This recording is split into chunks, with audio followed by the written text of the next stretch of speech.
ICQ Podcast episode 407, Ham Radio 2023 Roundup.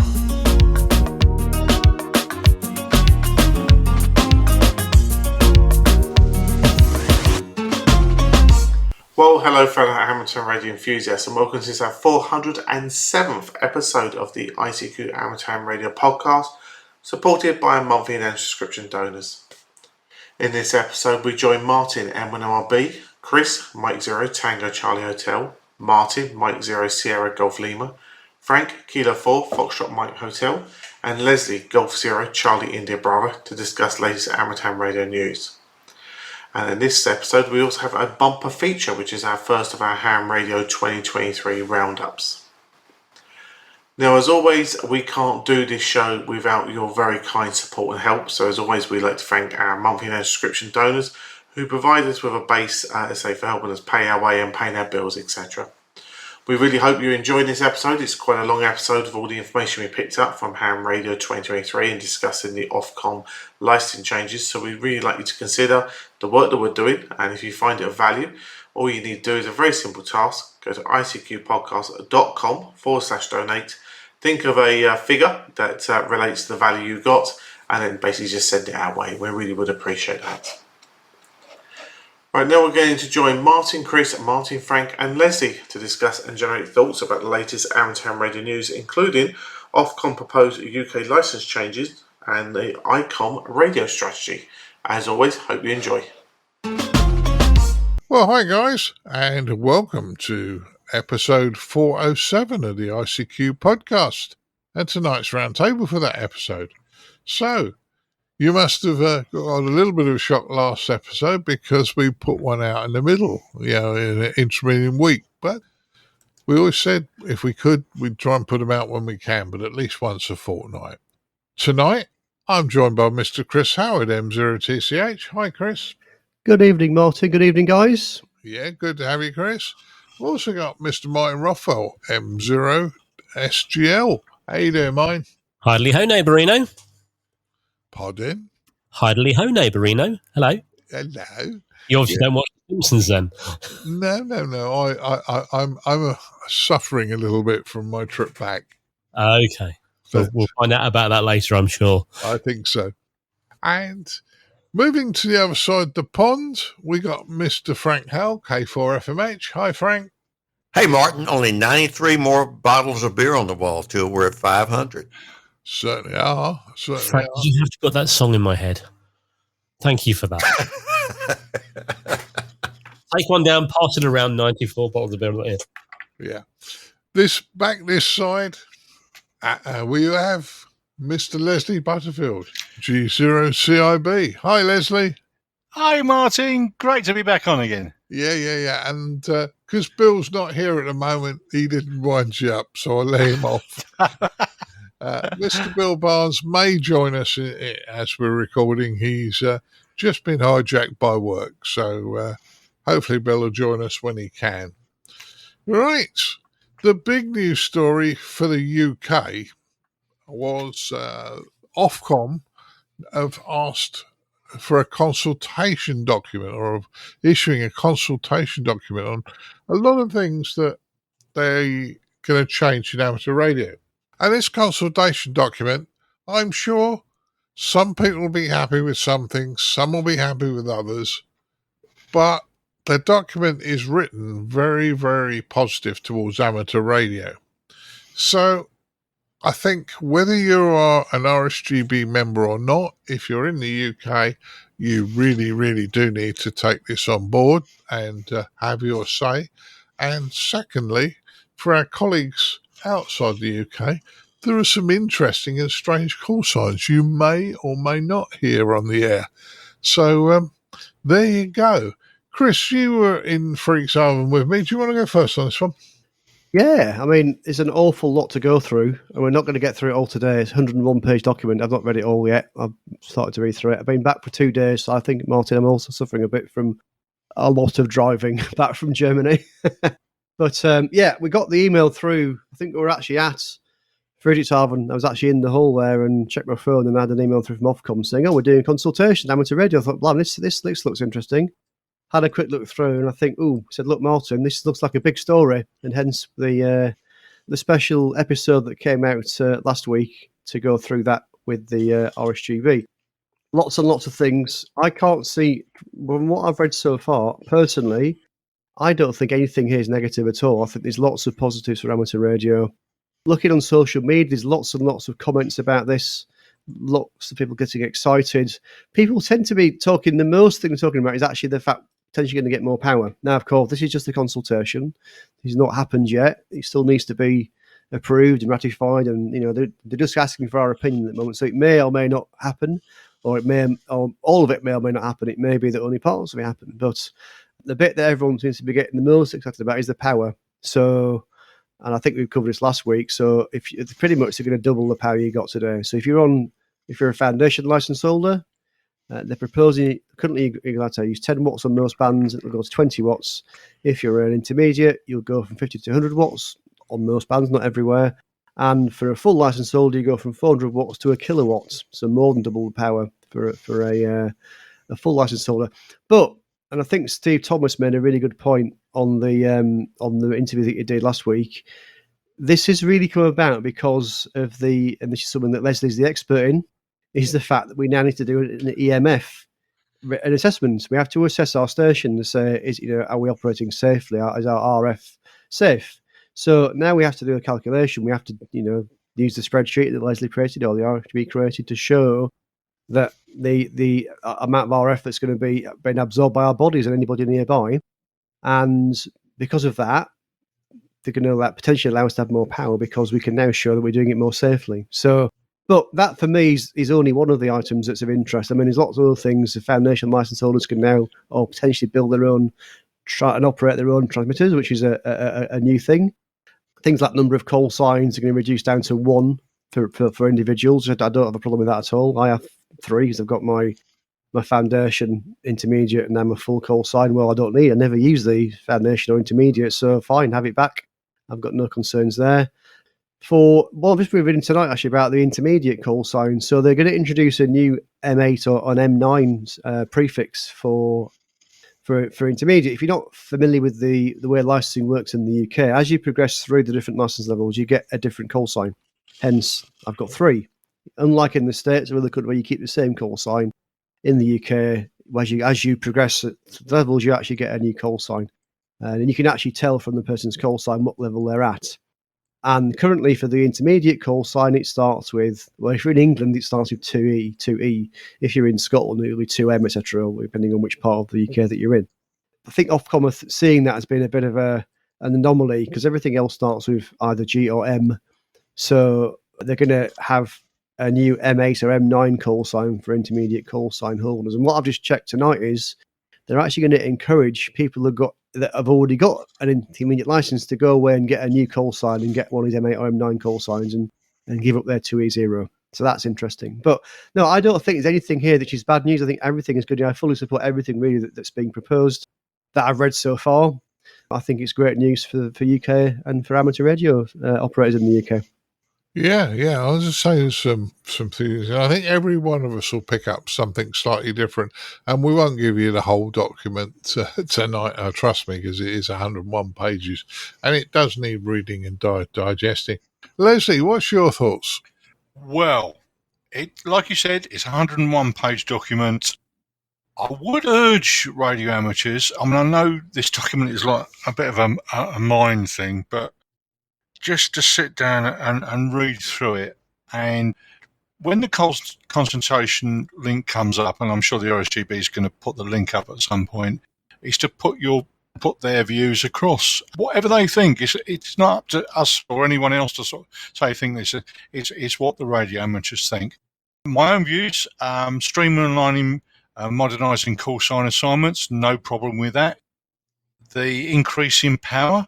Yes, you made a good point that because we have to do an assessment, I think this is a sort of natural progression from that because you can actually demonstrate that you're acting in a safe and proper manner. So, yeah, that's fine. Used correctly, not a problem. And they're talking about basically streamlining a permit deployment of repeaters without requiring an NOV. Again, that's streamlining administration, allow foundation licenses to build their own equipment across an access 2.4 and 5 gigs band, and enable low-power airborne devices in some frequency band. Now, like I said, there's a lot to the document.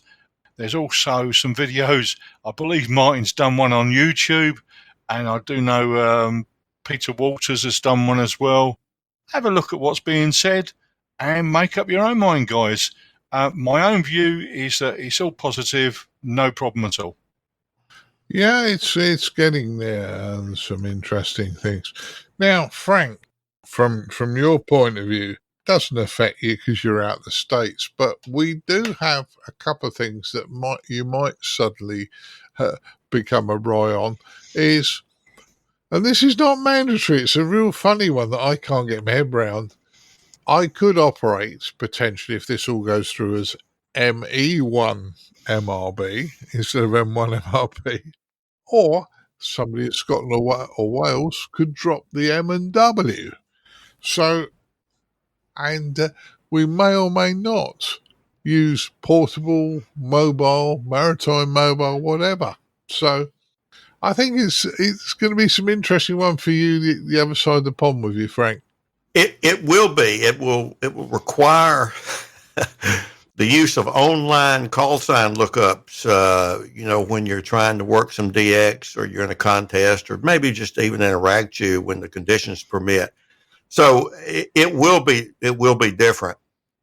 I will say this, as a sociologist, it's amazing how if you have a bureaucratic set of rules in place for some length of time, how we as smaller groups of, in this case, amateur radio operators, we tend to adjust our behaviors to those rules. We organize events, we build equipment, we buy equipment, manufacturers make equipment with certain design principles. Then you change those, and it can be terribly disruptive, even if those disruptions give you more capability. So it'll be an interesting time, Martin. I think if this largely goes through, and my hat's off really to Ofcom and RSGB because it seems kind of slow moving, but we kind of want that, don't we? We want to have our say. So I don't live in the UK, obviously. I am a member of RSGB, but I don't hold a license that is organized by Ofcom. So I really have no input. But I do encourage all of our listeners for whom the input matters to take the time to give your input into it, because that's why this is a staged process. Yeah, I agree with you, Frank. And, there's a lot going on. And, yeah, I think it's, again, it looks like there's bits in this look like it's consolidating us with other parts of the world and some of the privileges other parts of the world like yourselves have. Now, Martin, one of the things that hasn't been mentioned tonight is they're streamlining NOV. So it looks like you won't have to apply for your NOV. Your NOV will just be there. They'll increase the frequencies from what I can understand at the moment. And the other one I rather like is that they're going to allow non-amateurs to operate under supervision, just like the Americans do with their go-to stations, which means if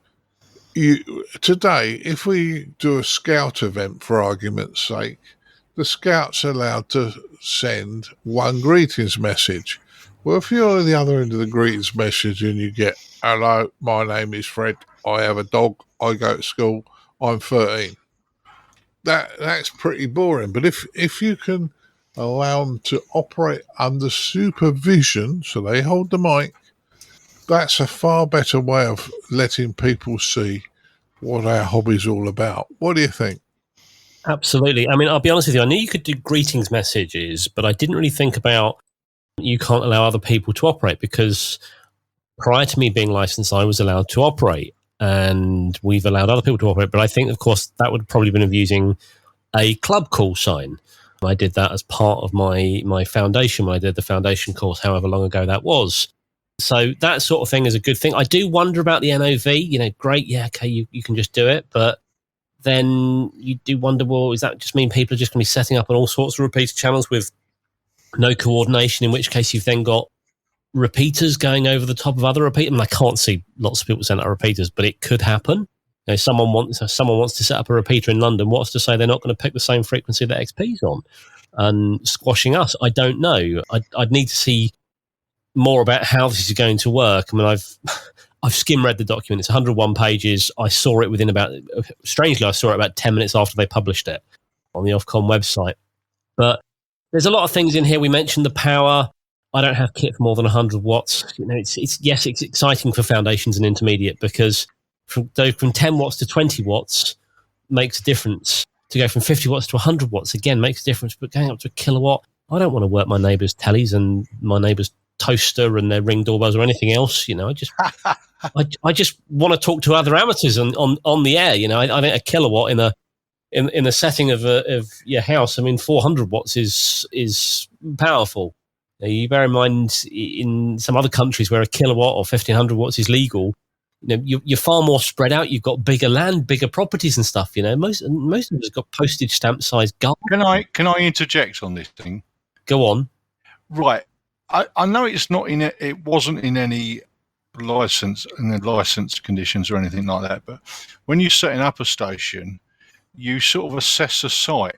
For example, if you're going to be running, say, 200 watts with your antenna in the loft, you know, you wouldn't do that because the electrical wiring is going to pick it up. So it's very much a case of assessing a site. Yeah, you learn that TB, didn't you? And then you know what to do again. So seeing if the site is suitable for the power you want to run. So, you know.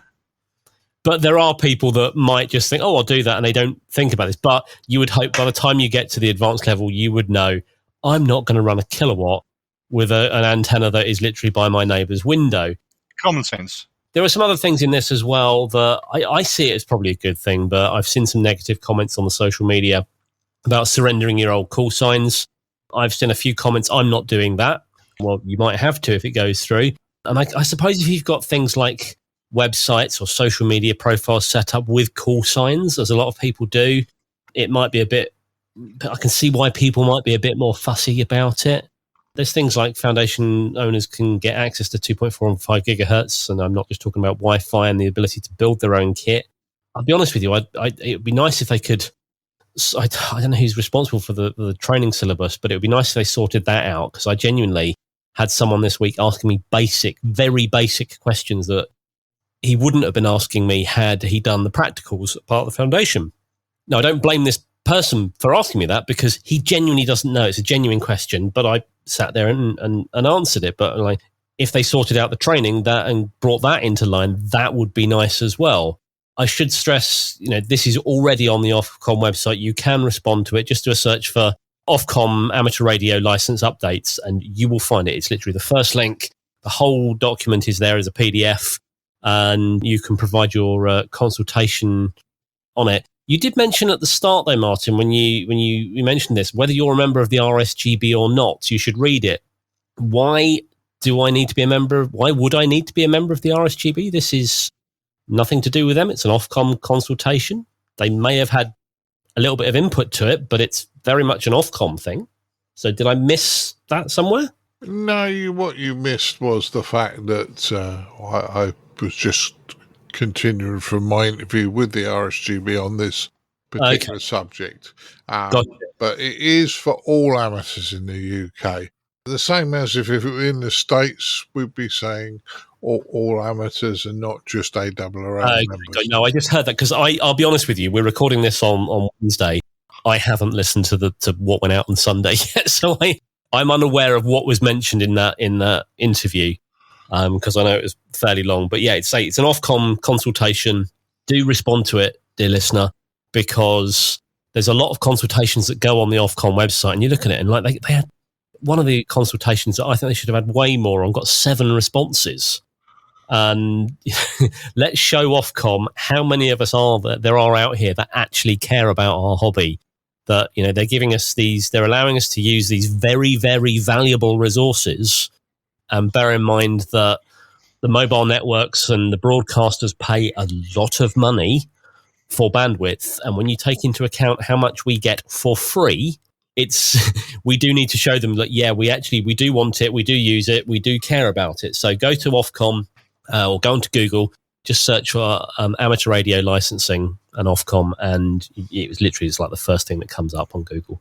Yes, certainly. Martin, may I ask? I'm sorry to interject. Martin Rothwell just said a whole lot here that I think is very important. I don't want to belabor it, but Martin Rothwell, you mentioned about an NOV. Now, help our American listeners understand. So, if you want to put up a repeater, say in London, as the example you used, is the process that you would apply for a notice of variation that would include a frequency pair, et cetera, et cetera? Exactly. So yeah, and so that would go to where? Who would that go to? So that I believe that's run by the RSGB. Actually, it's the UK. It's on the UK repeater website. I think it's part of the RSGB.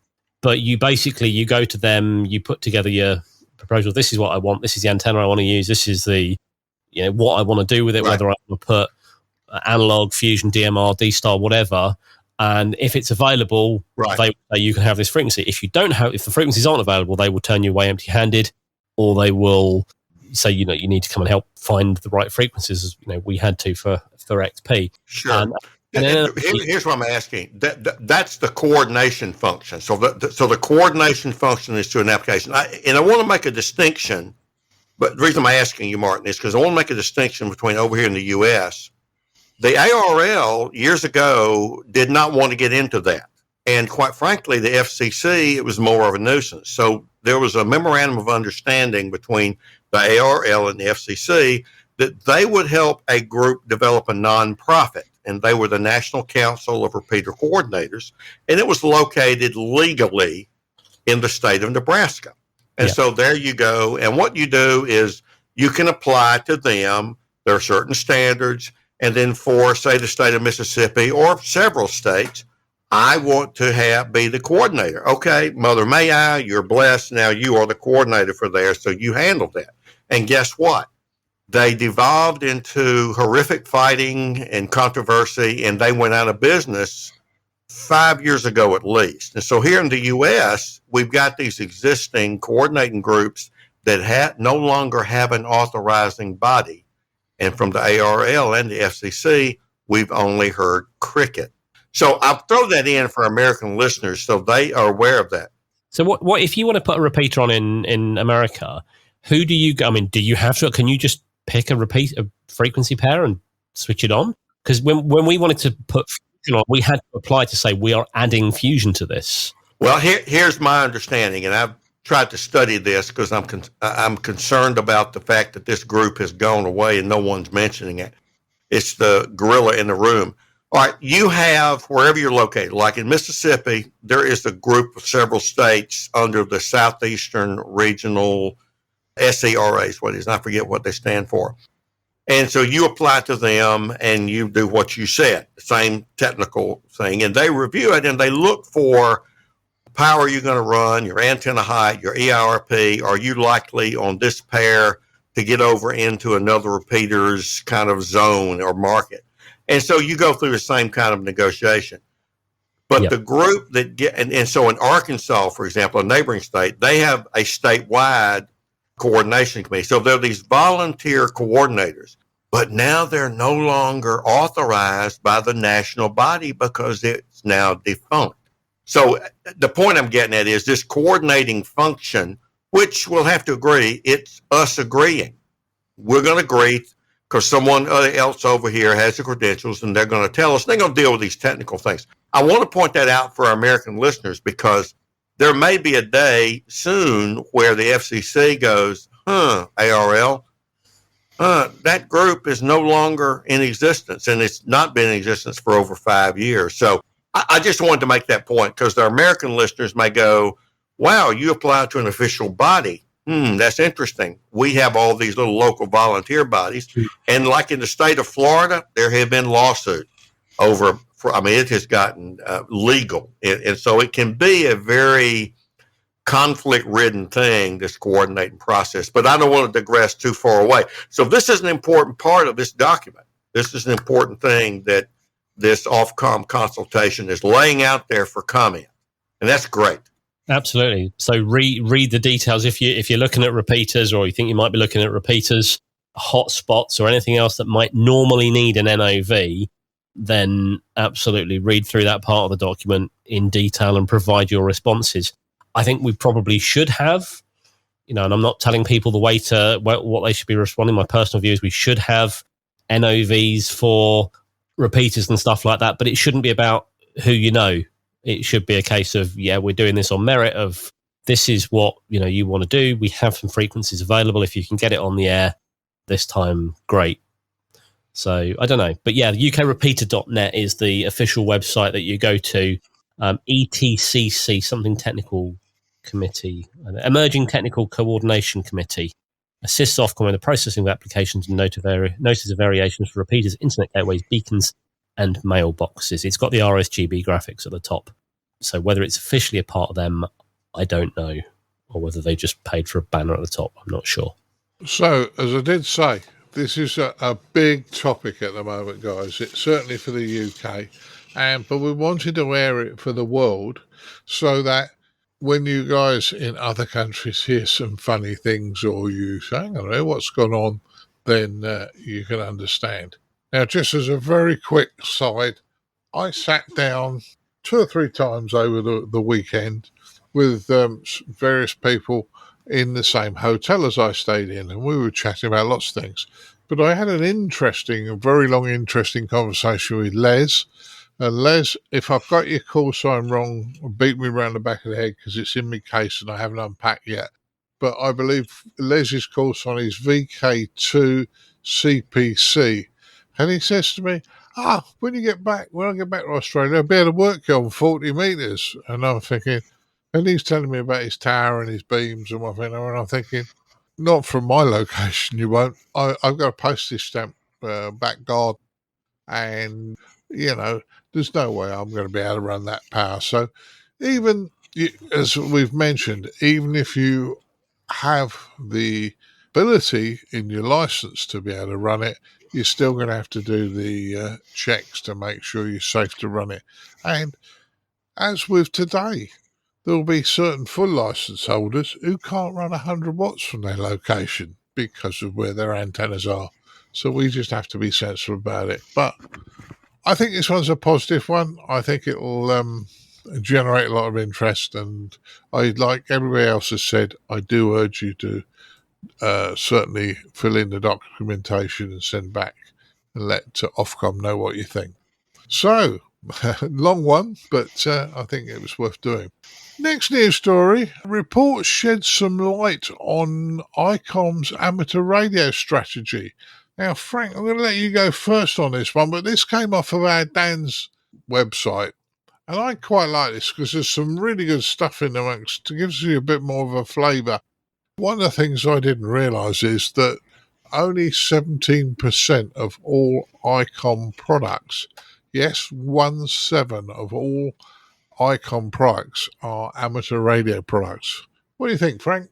This is not an unusual document for almost any corporation. As I said in our rehearsal period, I've actually, as a statistician, been a consultant on drafts before a group prepared it for their board, just to kind of go over technical things. So I've seen quite a number of these. And in fact, this is probably a less detailed version, but that just means, you get a 101 page document with too many details to understand the big picture. So this one's pitched just right. There's a couple of observations. One, Icom per se is a very profitable company. They upped their profit margins in the first quarter of 2023 significantly. And so that's the first thing to know. The second thing that really hit me is that, as Martin said in the introduction, they're not just about amateur radio. A fraction of their business is amateur radio, about 17%. Over here in the state, their titular figure, Ray Novak, is really over land mobile and amateur, and he has a subordinate, I believe, who is the amateur radio contact, and that's 40%. So you look at how people are paid. if you're in sales, you typically are motivated by selling more stuff, and you get commissions and things like that, whatever the portfolio is. So amateur for Icom is a minor but not trivial part of their business.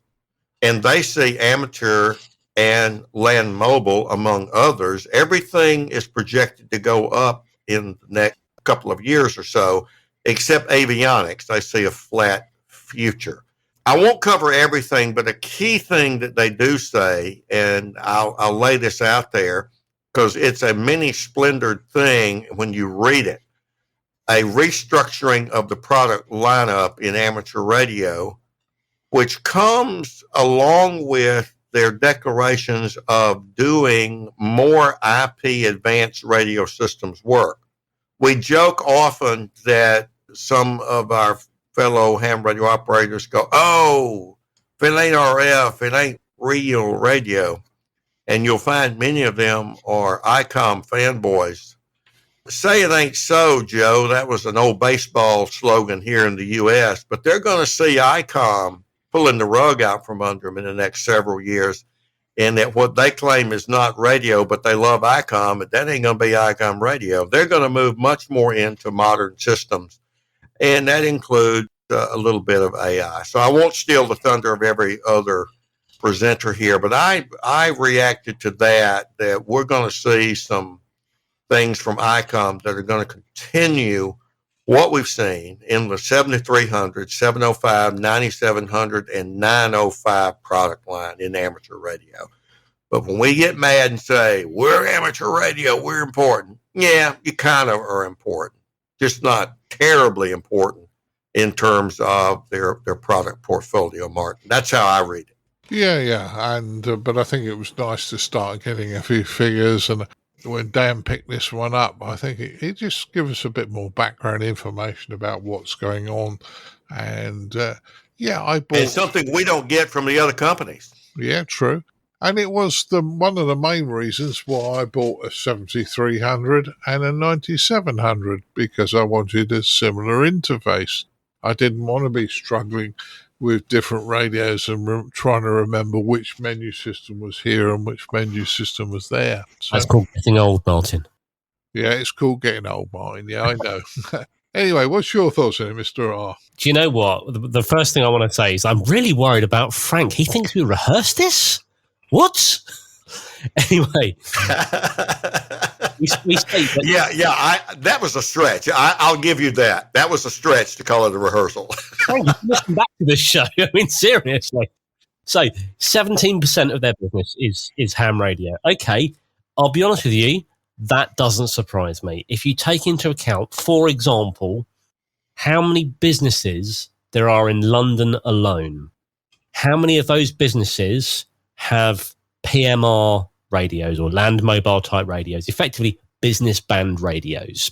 Then take that same area and say how many people in that same area are amateurs. And then you bear in mind the amateurs, okay, are going to be split across, the likes of Icom, Yaesu, Kenwood, and whoever else. And I accept that the businesses are going to be split between the likes of Icom, Motorola, Hytera, any of the other ones that might exist, I forget. So you take that into account. It doesn't surprise me that only 17% of their business is ham radio. People pay for the PMR stuff. The businesses are doing it. They want to keep their kit up to date. If you told me they replace their radios every 5 to 6 years, I could absolutely believe that. Icom are pushing things like the LTE, the little PTT over cellular, the POC radios. I don't know if that's the right name for them, but the ones with the multi-SIM cards in them that don't have the restrictions, they're pushing that for business use. They have boats, marine users and things like that. They obviously make radios and stuff, I believe, for aviation. So it doesn't surprise me that it's only 17%. And hams, the amateurs, we like to keep our kit. It's very expensive. Wherever you buy from, it's not cheap gear because we like to buy the quality stuff and, we like to keep it. They talk about a few things like restructuring product lineup and things like that. I'd be interested to see where they go with this. Are they bringing more things in that are similar, like you mentioned, the 9700 and the 7300? I don't know. But, I'll be honest with you, nothing against the other manufacturers. I've gone down the Icom line. I've had radios from others, and the 7600 that I bought, I really liked it at the time. I still do love it. It's my favorite radio. And so if I was buying another radio, I would probably buy one, like Martin says, with a similar interface. That's not to say other manufacturers don't make very good products. It's just I'm used to one over the other. But yeah, I'm excited to see where it goes with Icom. And I wish them the best in what they're working on. Yeah, I know what you mean. And many moons ago, must be at least 15 years ago, well before we started this podcast, I worked for an amateur radio dealer. And people would come in and say, Martin, which is the best radio? Which is the one I should buy? And I used to say to them, look, this is in your price range. So this model, this model, and this model. And in them days, it was Icom, Kenwood, Yaesu. And I say to them, okay, they're all fairly much of a muchness. One may have one function that another one won't have. But they're all pretty much of a muchness. And I used to say to them, so which one do you think looks the prettiest? And in fairness, you laugh at me, but I used to say to him, if a radio looks pig ugly, it might have better performance, but if it looks pig ugly to you, you don't want to sit in front looking at that all day long.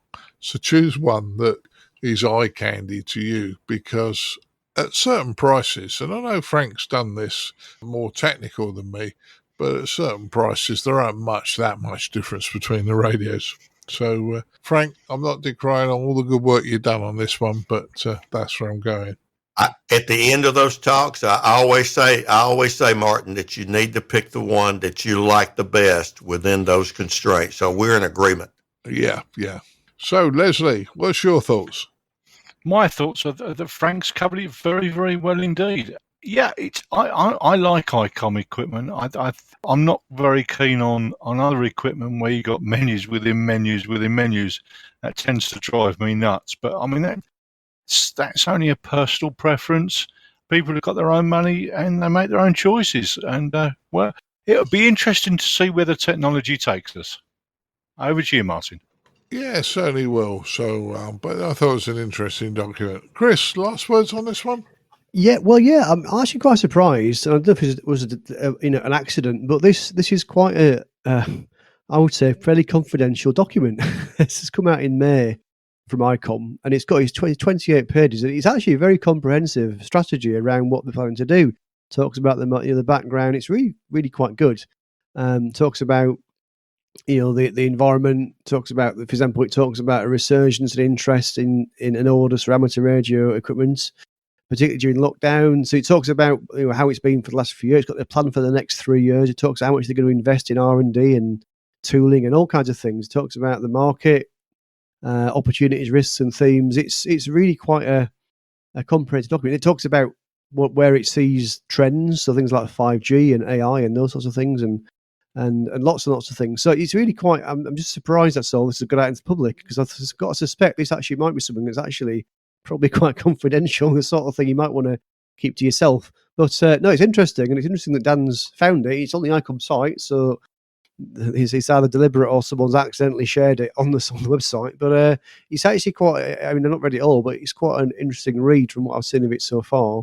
And it talks about how they're planning to, grow the business over the next few years, and it's obviously all in yen because this is Icom Japan, although it's in English, thankfully, so we can read it. But no, it's very interesting, and it does talk about a lot of new technology that we may find itself into certainly amateur and other radio technologies are planning to move to in the future. Yeah, as I say, we don't often get this sort of information at our level, but it's nice to see. It's nice to see. It gives us a bit more of an understanding, I would suggest. Moving to our next news story, satellite enthusiasts are encouraged to take part in LEDSAT challenge. Now, there's a challenge coming up. The European Space Agency and S5 Lab are producing a get-together, and students in Rome have been working on this. Martin, what's your thoughts? A new bird. It's exciting for the satellite guys. I'm reading this, and it references like a digipeater. LEDSAT's digipeater has the ability to store and forward digital messages with a delay of up to 2 days. I'm curious what kind of digital, whether this is some kind of digital technology going into this. Is this like DMR, Fusion, D-Star? Is it something different? I don't know. I don't see any references to any frequencies or anything like that, or how we would do it, but it's a new bird. There's a lot of people out there that do work satellites. I know every time I've tried it and there's been a bird flying over, it's always been absolutely jam-packed. So I can imagine there's going to be quite a few people going for it. It says 2 communication windows, one around midday and one around midnight. Operators will be based in the ESA ground station to copy the messages. Hams are encouraged to use their preferred path prediction software to assist in the contact. The ability to store and forward messages. For details about the frequency, there we go, and other procedures of operation, visit the ESA website, esa.int. So I'm reading the website here. I'm using a s5lab.space website, and it talks about it's called LEDSAT because it's got on it a bunch of LEDs on its faces. So it's a CubeSat, 10 centimeter cube, and it's got LEDs boards on its various faces. And I believe the way that you read the message is with a telescope. You actually you look at it and look at its flashing lights, and I presume it's Morse code. I'm not really sure. It says it's got a low data rate, light-based transmission system. So, which is, I think, is in addition to RF-based communication. So it's actually going to be looking at a light flashing, I believe. Interesting. It's 435 megahertz, by the way. Okay. Interesting. Be interesting to see how whether that's possible to get into. If a pass coincides with my schedule, I will give it a go. Oh, I see. It says here. So it says these will be flashed during an eclipse and will be tracked from ground-based telescopes to identify satellites. So, anyways, that's how you know that's the one. So I guess it's flashing a certain pattern. Then that's the one you're looking at. It's the right one. I mean, I don't know how easy it is to see something so small in space. I presume it's a pretty bright LEDs, and it's obviously got RF as well. But yeah, interesting. Well, it's a bit different, isn't it? And Frank, you picked up this is on a sun synchronous orbit, and I wasn't sure what that was. It obviously doesn't go around the sun because that'll melt it. But correct. On the website for that Chris ESA.int, there is a graphic that shows uplink, downlink, and a store and forward type of protocol. So it's a little different than what we're used to, whatever that means. We've got kind of customs there, but this is different. And I think anytime it's different and gives people a challenge, we'll collectively respond to it. So that's good. There is a website that will predict when it'll cover you, by the way. Yeah, it's quite a lot of technical information. Yeah, you can get telemetry information. It talks about using GNU radio as an example, how to decode it. It talks about different network layers, network data link layer, network link layer, etc. So it's going to be quite a technical one, but it could be of interest to people that are in satellites and trying to decode telemetry information. The heavensabove.com website has a predictive pass tool that will allow you to look at the time and where it's at. So that will be really helpful given what you said, Chris, about the size of the satellite. Yeah, there you go. And it's got 140 LEDs in 3 different colours, red, green and blue. And it can be flat. So obviously, I should have read it before the recording, so I'm probably just trying to read this at the same time as talking. So, but it talks about they can flash in certain patterns and things. It looks very interesting, actually, what we're trying to do here, as well as obviously the telemetry stuff as well. So yeah, interesting stuff. yeah, it's good stuff, and it'd be interesting if you can go out of a night time and watch it flashing. I think the idea is that they're trying to demonstrate that LEDs can be used as a kind of a backup method. So if the radio breaks, they can still use LEDs to flash information that can be decoded to back on the ground. So I guess they're just testing it out. I suppose they're proving the concept. This is something that can actually work. Oh yeah. Now, Leslie, I know you don't do satellites. You're an HF man, but it's got to be interesting to try something new, isn't it? Yeah, you're right. I'm not really a satellite or a digital person, but I am did read the story with interest, and we'll see what happens on this one. Yeah, it'd be a good one to see what happens. But so just something a little bit different. We try and pick some of the little different things that you may not have picked up in other parts of other podcasts you may listen to. Now, I'm going to ask Frank to go next on this one, but motorists still love radio. This thing isn't dying about killing off radio in cars and messing around with them. I mean, it's now talking about other parts of the world. But you said, Frank, we were probably one of the first to pick this up about AM radios in the States, I believe. Well, we very well could have been. This one, I'm glad to see, focuses on Europe. The Edison Research has done a survey, and they're finding out the importance of that. I'll leave that to the other presenters. But I received an email from a friend of the show and one of our donors, actually, Scott Wright, K0MD, Dr. Wright up at Mayo Clinic.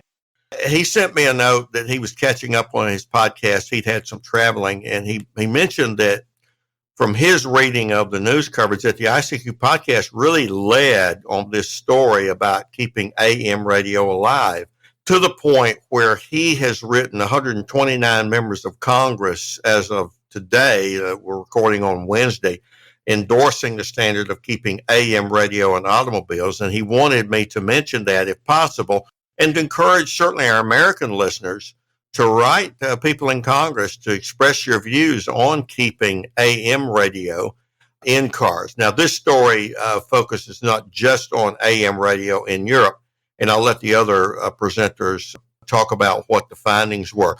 But you're right, Martin. I think in the U.S., auto manufacturers just sort of thought, who cares about AM radio? And they're finding out that quite a lot of not only individuals care, but government agencies and businesses care. So, interesting stuff. Yeah, certainly is, Frank. Certainly is on that. Now, I'm going to frighten him in a minute. Leslie, broadcast radio. It's not real amateur radio, I know. And I know you don't drive, but probably for a very good reason. And sometimes I wished I didn't. But Well, I had a trouble with the red light on my test. I went over one, so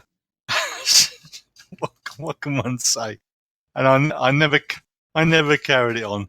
Well, AM in cars, and I've been listening to this story with interest, and we did cover it on the previous podcast, and I think it's important that people get to their elected representatives and say what they want. That's really all it's about. DAB doesn't cut it in terms of coverage. AM is far more superior on that.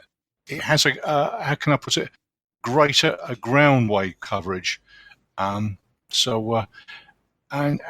you get sort of dead spots on DAB and all sorts of things. So it's not 100%. Will it be in time?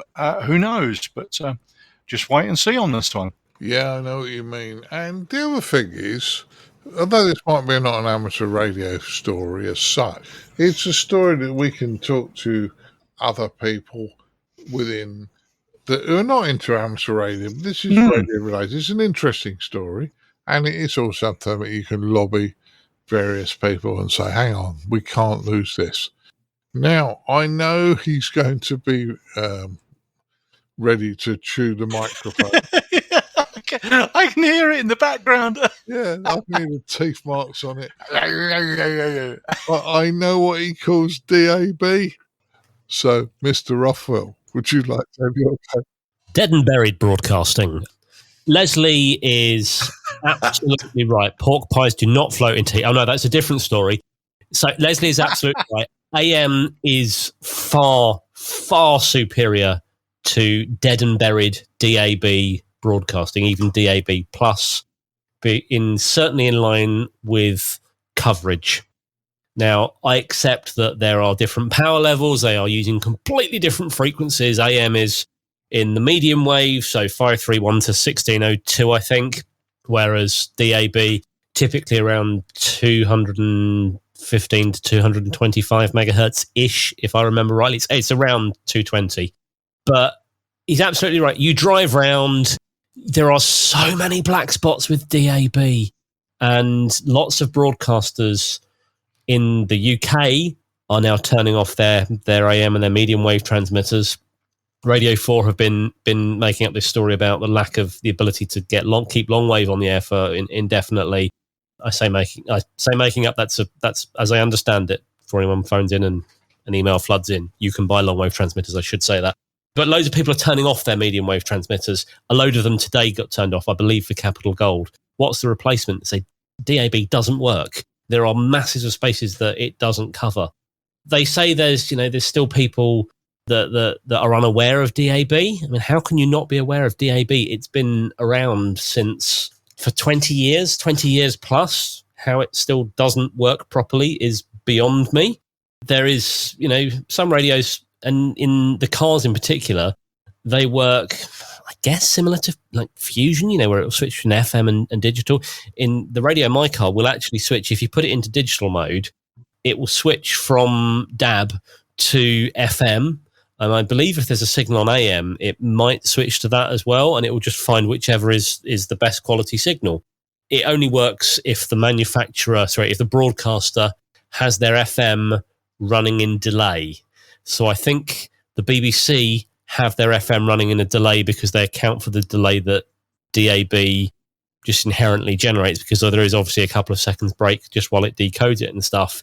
And I think Classic FM do in the UK as well. But yeah, it's unsurprising in America that people like AM a lot more, but in the UK, they seem to be just the broadcasters like, yeah, okay, we'll just turn off AM because for some reason they think DAB is the way forward, and it's sad.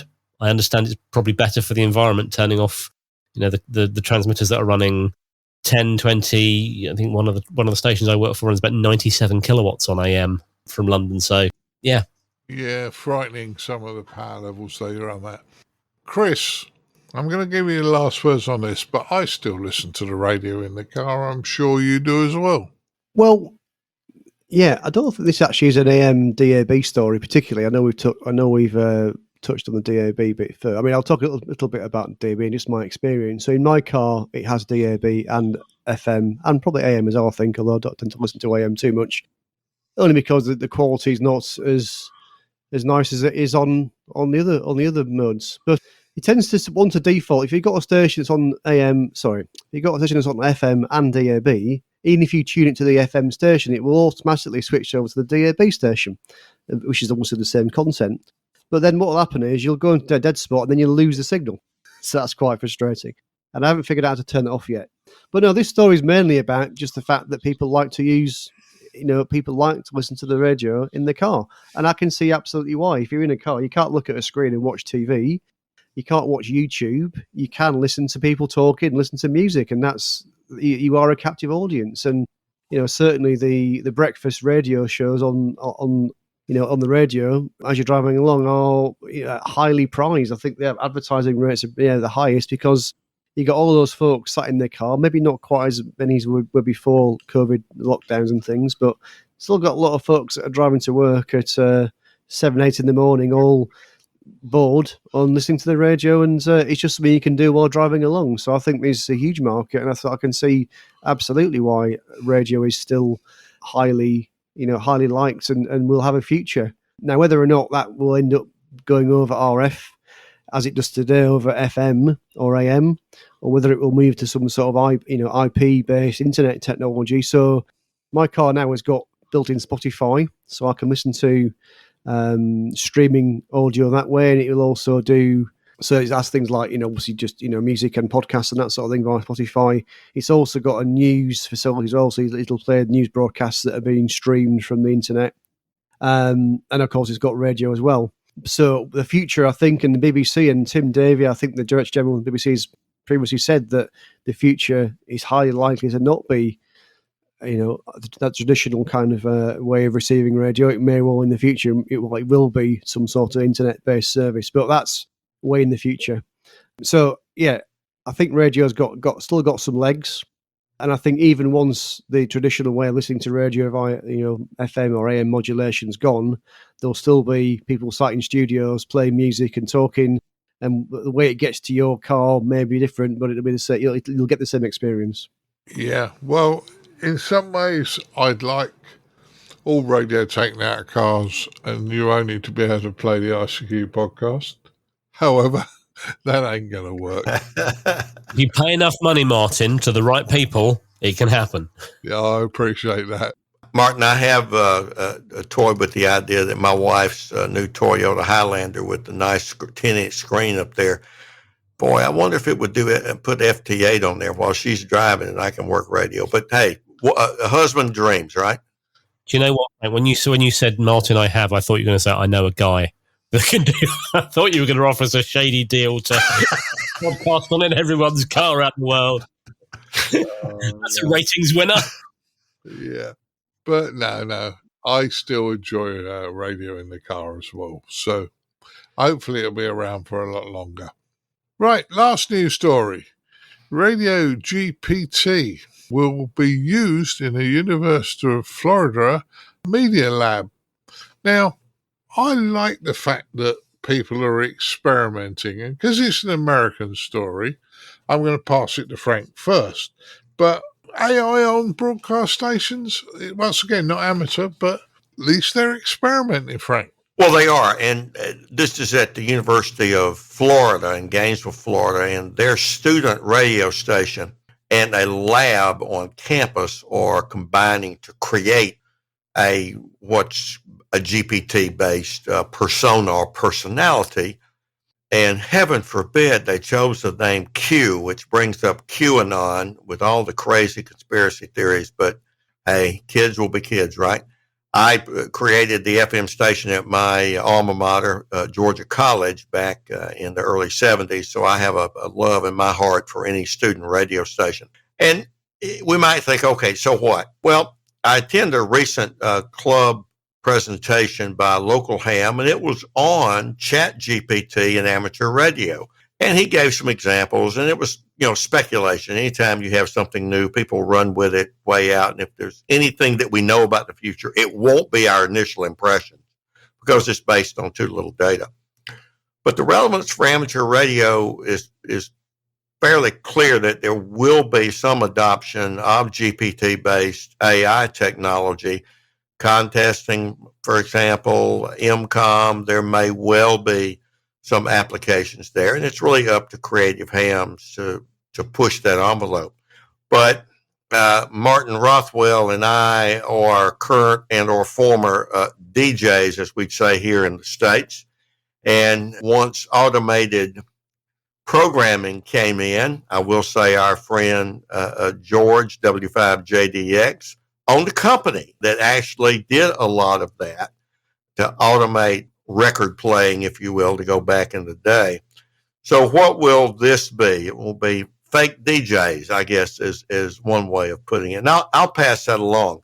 But very intriguing, and it does have potential link to amateur radio. Don't think that's not the case. Oh, yes. We know it's coming. I might not like it, but I know it's coming. And, yeah, fake DJs. Well, I suppose a machine can waffle the same as a bad DJ. Hi.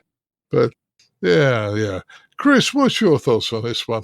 I think AI technology, in fact, we heard it earlier, didn't we, on the report about Icom's strategy. I think AI technology is going to we're going to start to see it more and more, and we are. So I think people have been, and certainly I've been taken by surprise a little bit, not realizing just how advanced AI technology has come over the last few years. And, when you start to use, everyone I think is now play with ChatGPT and realize just how powerful a tool that is and just how, clever it is. It's looking at its access to huge amounts of data, I guess, via the internet. It's collected lots of information.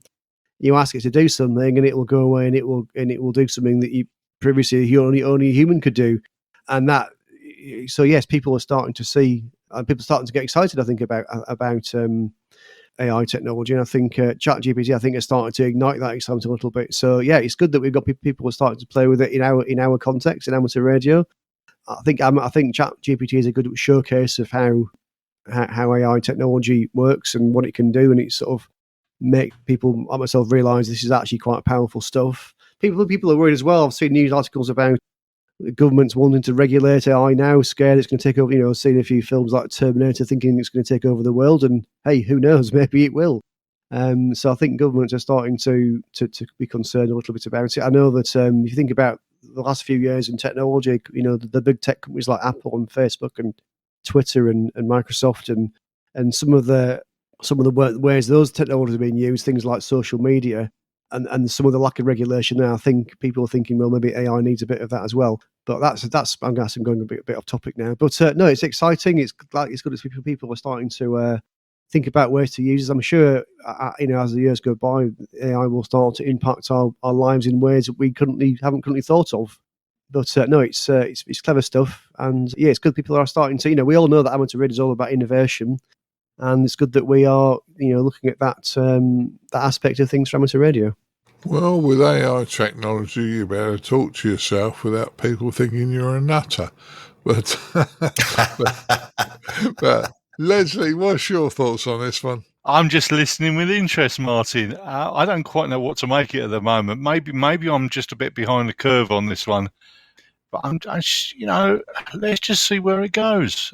I'm against stopping things because I'm sometimes radio amateurs can be a bit of, how can I say, we're not going to do this or we're not going to do that. I think these things are going to happen whether we like it or not, and we just got to see where things go. I think you're right, and we'll move forward. Things that don't make it will drop by the wayside. Yeah. I mean, all right, you could have said that about SSB back in the 1960s, What's this SSB stuff? We're perfectly okay on AM, Amateur radio is doomed. He's doomed. Yeah, doomed. Yeah. And then nowadays, 99% of all amateurs use SSB for voice on HF, and there are still some AM going on. Nothing wrong with that. Yeah, I do AM. Yeah, but it's flipped the other way in, 50, 60 years, completely. Yeah. So, I mean, this is just something new. If it works, it works. If it doesn't, it doesn't. And it'll fall by the wayside if it doesn't. But let's talk to our resident broadcaster who's about to be put out of a job here. Martin, what do you think? I'm looking for one of my jingles or something like that. But yeah, I mean, fake DJs, it's possible, I guess. I mean, they did kind of have this. This is not a new idea, because fake DJs came around about 20 years ago, and we had a number of local stations. And I want to say the name Twinkle came up. And it was like Twinkle used to present the overnight show on some of the local stations. And it was basically, in reality, at the time, it was a voice actor had gone in and recorded some generic links. They'd stuck it through a computer vocoder, so it sounded a bit like a computer talking. And they stuck it in between the records, with Twinkle playing your requests or whatever. So it's not a new idea. It's very scary, and I'm not totally sure how I feel about this, because, GPT does seem like it could take people's jobs. If I'm listening to the radio, if I'm listening to anything like that, do I want to be listening to, okay, when you're listening to the radio, a lot of times you are listening to a computer. There's not a person there. They're pre-recorded voice links that have been uploaded into the playout system for playing later. In fact, sometimes they might have been recorded up to 2 weeks in advance, uploaded into the playout system, and you're listening to a show. Nothing wrong with that, because that's the way you're going. But do I want to listen to something that is a computer talking about things? Probably not. However good it is, I don't think I really want to do this. I'd much rather know that there is a human being there interacting with other people in the studio. If you're texting or calling into the studio, they're able to talk to you. I don't think I'd really particularly want to be phoning up a radio station to chat to a computer who's sort of seemingly responding to what I'm saying. I don't think you'd have the same personality that you would with some of the really, really talented people on the radio. I'm not talking about the celebrities that just go into radio. I'm talking about people that are passion radio through and through. I guess if it's reading the news or something like that, or reading the travel news, that might go away. I'm hoping not, because I get paid to do that.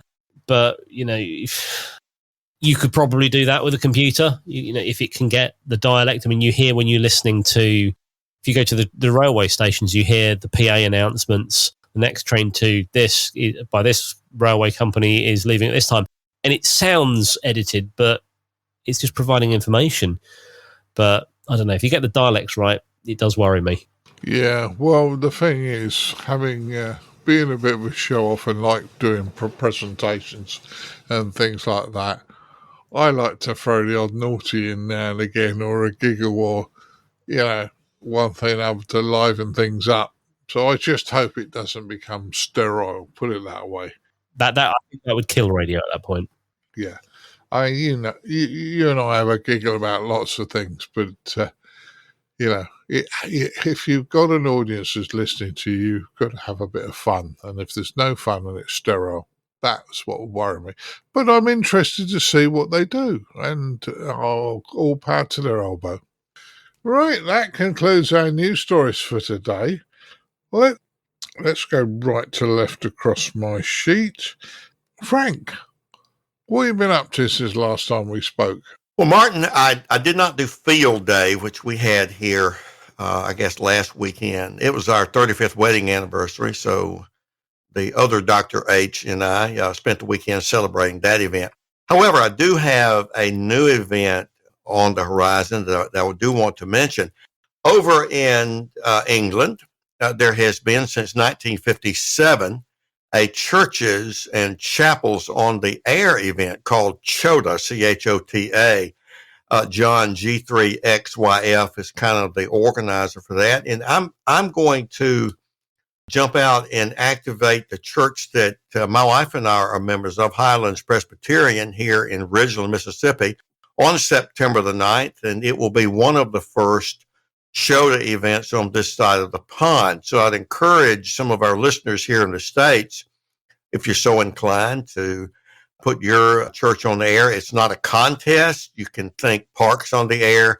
You just activate and announce you're participating in CHOTA and just collect your contacts and just have fun. So this is, for our listeners who are interested, is at the WACRAL, World Association of Christian Radio Amateurs and Listeners website, WACRAL.org, under CHOTA. And you can drop John a line and let him know that you're doing that. I'll probably have a blog post on K4FM8.com that'll be syndicated through amateurradio.com soon that will have a little more details there. So that's a missed field day, but we'll be doing that. And my church happens to have 16 acres. And one corner of it is a lot of nice oak trees. It's almost like a meadow, and I've tested it, and there's almost no RF noise there. So we're going to have the Jackson Amateur Radio Club and the Vicksburg Amateur Radio Club come over and work with us, and my church is going to put a food truck there. So we'll get people there for the food alone. The second thing is I've been working with the Jackson Amateur Radio Club and the Madison County Libraries on a grant proposal for 3D printers in makerspaces. I mentioned this last time, that our libraries here have just completely embraced getting amateur radio at the local libraries, and the Jackson board formally adopted a partnership with that library system. So they'll be applying to the ARL Foundation, and hopefully they'll support that, and we'll see how that goes. We've got some other funding ideas there for that system. Now, as part of this Plant the Seed effort that I created and that the board of directors for ARL has officially adopted a few months ago, where local clubs have an affiliation with one or more local libraries and donate books and things like that, I'm doing some development work for a companion activity called LEOTA, Libraries on the Air. And as part of that, I've already created a database with entity numbers for each public library in the U.S. That's available. I'm designing a logo and drafting a memo to my board director for the ARRL, Dave Norris, K5UZ. He'll present that to the board at some point. Now, our listeners may remember that the ARRL actually started the POTA effort back in 2016 with the National Parks on the Air event, but they let it go thinking, well, we've kind of done this. We've got helped hams get outdoors and that sort of thing. And so they dropped it and went on their way.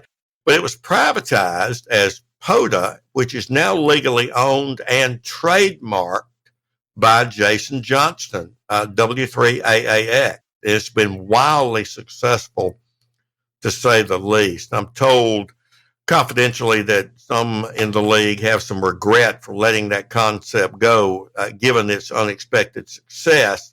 And I think they were blinded by the bright light of formal contesting. But that doesn't recognize the need for organized activity such as POTA, for hams who can or don't want to get involved in formal contesting. So POTA has just taken off. Now, if the ARL adopts Leota in the next few months, I'll transfer the concept design and materials over to ARL HQ. They can have it. It can easily be adopted in Logbook of the World as another award category for uploading activations and contacts and stuff. I've already discussed this with some professional librarians, and in contrast to what many hams of the baby boomer category who say, bah humbug, I haven't been to a library in years, every professional librarian that I've talked to in this area has been wildly supportive of, yes, we'd love to have ham radio operators here on the library property. We'll promote it. We'll get people here. And can I talk to the International Space Station? So I think we've got a welcome group there in libraries, at least from my experience thus far. So, Martin, I've spent a great deal of my time since our last podcast doing that development work. And I'll close with this. I'd mentioned kind of a harebrained idea I had. I'm nearing completion of my message in a suitcase HF transceiver. I mentioned this in the last episode that I was inspired by a great bargain on a Flex 1500 QRP transceiver I found on eBay. And I happened to have been watching an episode of the Gaz Lab YouTube channel. I think the guy that does that works for one of the amateur radio vendors over in England. And Sting's song Message in a Bottle happened to be playing in the background. So this message in a suitcase kind of hit me, taking off of taking a small QRP radio, a small brick PC, an ATU, and putting it in a Pelican-style case with a small monitor up in the lid. And it kind of reminds me of the older spy radio suitcases. I'm almost done with the first draft of that project. I've powered it up, gotten most of the software tweaking completed, but it's convinced me that I need a second USB monitor that will be in the case, except when I open it, I can put it out on the table, and it will complement the USB-C powered one in the case lid. And I'll document that project once everything's buttoned down. The case, a power source, and antenna is all that will be needed for a portable, full-flex radio SDR experience that will run up to 50 watts of power on 160 through 6 meters. And so I'll end again, Martin. There's nothing like getting a bargain radio to make somebody spend a lot more money, isn't there? You're dead right there, Frank. Dead right there for certain. But it sounds like you're having fun, and, you know, good on you on that one. Yeah, we've had fun. I think we've all had fun recently. Let's find out what Leslie's been up to. Not very much happening this end because of other difficulties, but they seem to resolve themselves at the moment. The only thing I'd like to say is thank you for Phil, VK6ADF, who sent me some information on the IDA 800H. Very much appreciated, Bill. Thanks very much. And so that's where we are. Unfortunately, not a lot to report at the moment, Martin. Yeah, no problems at all, Leslie. Well, I know Phil's a big listener to the podcast, and we mention him fairly regularly. And as I say, I often speak to him. But I know Mr. Howard's had a couple of long conversations with Phil that might have actually broke the record. Well, I think you might be right. I think we're not quite sure. I think either equal or broken. I don't think we actually had the stopwatch going. But yes, hi Phil. So as Martin, you and I spent quite a bit of time together over the last week or so. We've both been to Friedrichshafen, which is the big ham radio show in southern Germany. Happens every year. And yes, on the way there, I took my DMR, my Anytone DMR handheld, and I also took with me my OpenSpot 3 hotspot, and I was able to, I was just monitoring the ICQ podcast talk group. Details online if you want to have a chat with us. And Phil's a regular on the talk group, but we've met Phil before. In fact, we actually met Phil, I think, for the first time in person, actually at Friedrichshafen. I think it was 2017, Martin, is that right? Or was it 2015? I forgot which one it was now. It was certainly a few years ago now. We met up with Phil. We met up with Phil since as well in the UK. But Phil is based in Western Australia, and we had a 3.5-hour chat on the talk group, and it certainly helped to while away some of the many hours of driving on the way to Friedrichshafen through. In fact, I was actually started off in France and ended up in Germany while I was chatting to Phil. So it was quite a long chat. And Phil thinks it's pretty close to your record, Martin, talking to him in the past on the talk group. And I also had a bit of a shorter chat. Bear in mind, he's in Australia, so I think it's like an 8-hour time difference, or something. So it was getting quite late for him. On the way back, I was approaching Calais to go through the tunnel back to the UK, and I was chatting with Phil then as well. So that certainly helped to while away the hours. But yeah, what I've been up to. So yeah, went to Friedrichshafen. That's probably been the biggest event for me for the last few weeks. Certainly in terms of amateur radio. Went in the camper van, or as our American cousins might call it, the RV. So it's a 2-day journey there and a 2-day journey back, so 4 days of driving basically. So I set off from home and stopped off in the middle of France at a campsite there, and then carried on the next day over to the border into Germany and then over to Friedrichshafen. So quite a large number of hours driving. I think it was looking actually on Google Maps here, 8 hours of driving to get to the campsite in France, and then probably another 3 hours either side to get through to another 6 hours. Just looking here on Google Maps, another 6 hours. So that's 6 and 8. What's that? 14 hours, 15 hours each way. So quite a long bit of driving.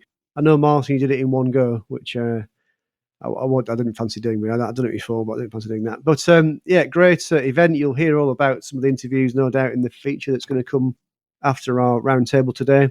So I won't go into too much of that. We had some great chats, lots and lots of people there. We spoke to some listeners, which was fantastic. I always love speaking to listeners and people in the industry and other folks. So that was great. I was camping at the campsite at the event. So it's kind of a converted car park that they have as part of the complex at the Messe, which is the sort of big hall they have where they hold the event, or big halls, should I say. So I think it's an ex-aviation type thing. It looks like lots of big hangars. And it's actually next to the Zeppelin. Well, it's actually next to the Friedrichshafen Airport, actually. It's next to the fence. So you do see aircraft taking off and that sort of thing. And they've also got a couple of airships as well that operate from there, which are owned by Zeppelin. And there's a huge hangar, I think, where they store those there as well. But no, but it was great to actually make a few friends actually on the campsite as well, in between being in the halls and talking to people there. I did buy a new aerial while I was in the event. I bought a mobile whip, but a multi-band one that's got a coil at the bottom that you can adjust for different bands. It's quite a compact one. It's got a telescopic whip, so it's going to be quite handy for the camper van because I can just pack it away nice and small. I was trying to test it out, and I found that the mag mounts it had a fault, and I took it apart and found that the sensor pin had become unsoldered from the feeder. But no, I managed to have a chat with one of my colleagues on the campsite. He took me to another caravan somewhere, and someone there had a soldering iron, and it was fixed within 10 minutes. So, very good example of amateur radio friendship. Just the fact I thought, well, I'm in a campsite where there's probably 100 people on this campsite. They're amateur radio operators. There's bound to be someone here with a soldering iron that's going to be able to fix this. And yeah, it was literally fixed within 10 minutes of me asking someone. So a great example there of the way that amateurs get on and help each other. Apart from Friedrichshafen, we had a great club meeting a few weeks ago. We had a chat from Flex Radio. I know that Frank Hugh joined us on that one as well. Talked to us about their product range. So that was interesting as well. So that's what I've been up to, Martin. Back to you. Yeah. Well, it sounds like fun. I'll give you a big update on mine in a minute. Mr. Rothwell, what have you been up to?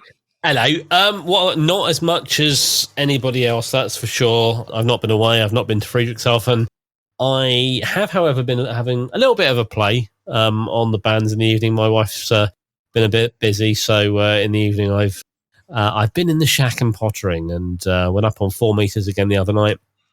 In fact, a couple of times in the last couple of weeks, and had some really, really good long contacts. Got in touch with an old friend. Haven't spoken to him in a long time. Used to speak to him a lot when I lived at another address that was much closer. But he just popped up on 4 meters. He's now got his M0, so great to talk to him there. Also up on 4 meters the other night and bumped into someone that we both know on there. And he said, "Oh, you've got 23 sems, haven't you? Can we, any chance we could go over there and have a play?" And I've been playing quite a lot, actually, with 23 centimeters. And there's now at least 4 people in my immediate area that are on 23 centimeters FM with vertically polarized antennas. And similarly to 4, you get some really, really good contacts on there. It's really good. I mean, we didn't bother moving off the calling channel. I know that people say, "Oh, you shouldn't talk on the calling channel," but if people were going to complain, they can come in and join the conversation. Like more people on 23. So also really, really good. Obviously, been on the talk group a little bit. I have put some calls out, but everyone's been off at this Friedrichshafen. I've not heard anybody, but I have been on there. I had a couple of contacts on there, and also had a couple of long contacts on HF. I get quite annoyed with HF because it's especially when it's wall-to-wall contests and there's no room for anyone else to play. But I go on there and I found someone who was calling out and he was giving reports and then he was just chatting to people and he got really excited when I called him and he saw my QRZ, and if you go to my QRZ it says like, I don't care for contesting, I'd much rather talk to you. He said, yeah, I'm doing a contest for the club. I'm kind of doing it because they want me to do it, but I'd much rather have a chat. And we had another like half-hour, 45-minute chat on 80 meters the other day, so that was all good. Been playing quite a lot with SSTV, just in the background, because when I'm working at home, my shack isn't in my office. My shack is up in the house because that's where the antennas are. My office is in the garden, so I can remote control the laptop that is connected to my HF radio. So via that, I can operate things like SSTV and things. And the only other thing I've been trying to do is I was trying to find a new piece of logbook software. And I don't log 2 meters contacts, it's only for HF. And I used to use Ham Radio Deluxe, which was a brilliant software package. It was completely free. And I've had it on my computer for years. And then suddenly, I don't know whether it's an update or what, but every time now you open it, it just closes itself. And I've gone back and I've reinstalled the version that I've got, which was like the last free version they gave away. And it keeps closing itself. And I don't know whether that's a bug with my install or whether the company that now own it have done something to break it. I don't know. And I looked at it and I thought, I cannot justify £100 for something that was originally given away for free. So I'm looking at what I actually wanted to do with it. And in reality, all I wanted was the logbook software from it now, because I've kind of got used to not having HRD. And I narrowed it down to 2, which was Log4OM and BB Logger. So I'm just trying to find one that ticks all the right boxes before I start embracing it. But I've done quite a lot of research trying to find it and get my head around the software that I want. But if anybody has any other suggestions for what works and is free, because let's face it, I'm an amateur, I don't like paying money, then do let me know. So Martin, I've got a suggestion. So I use Log4OM and it's very good. It's got a lot of features and it really depends on what your requirements are. But Log4OM is a good one. But another one that Mr. Butler helped me find was one called Klog. Right. Possibly Clog. I'm not sure exactly how to pronounce it. And that's both free, Klog and Log4OM. Klog is a very simple logging software, and if you just want something that's simple, that might be a good one. But it depends on what you want. Yeah, I think it's just a case of I just want to log the contact, and if you've got any comments or anything like that, if you've worked this person on 40 meters on this day, great. And sometimes you type in a call sign and you hear people come straight back and they're, oh, hi Martin, how you doing? And obviously their logging software is referencing QRZ.com or something like that. So yes, now I believe that Log4OM can do that, but I believe you've now got to pay for an API key or something with QRZ to be able. It's not much. I think it's a subscription, but you have to pay. I believe, and I'm sure people will correct me if I get this wrong. I believe there's a kind of a subscription you can pay for an API key, which lets you integrate your logging software with them, so you can do exactly that, and it will pick up the person's name, etc., from the database. I will have a look at that. So yeah, thank you. Yeah, Martin. Hello. Also, Chris mentioned Klog. We used it when we did GB23C because we had to produce a log in a certain format, and it worked quite well. The beauty of Klog is A, it's free, and B, it's Linux, Mac, and Windows. So okay. You're not limited to one. I'm a Windows user, so if it works in Windows, I'm very happy. Well, it works on all 3. Okay. Another option is just to use something like QRZ, because that's got a built-in log. It's web-based, but you can use QRZ to log as well, I believe. Yeah, I've never thought of that. It comes down to Do the you want world to integrate? like that. I Yeah. don't want Do to you pay want for to it. do things like integrated logbook of the world, or do you want to do integration with your rig? So, for example, Log for OM works with Omni Rig. So, if you've got a connection from your computer to your rig, it will actually log the frequency directly from the rig into log and stuff, and that sort of thing. It really depends on how. I guess the more features you've got, the more complicated it is. If you want to go simple, Klog's a good one. If you want to go and use some more advanced features, maybe something like Log for MR, and there's lots of others as well out there that perhaps we might look at as well. Cool. Thank you. Right, so it sounds like you've had a lot of fun there, guys. Well, what have I been up to? Pretty much in the last 2 weeks. It's been freaks, either preparing, going there, being there, or coming back. As I say, I got back local time at 2300 last night and was at work this morning, having travelled all day.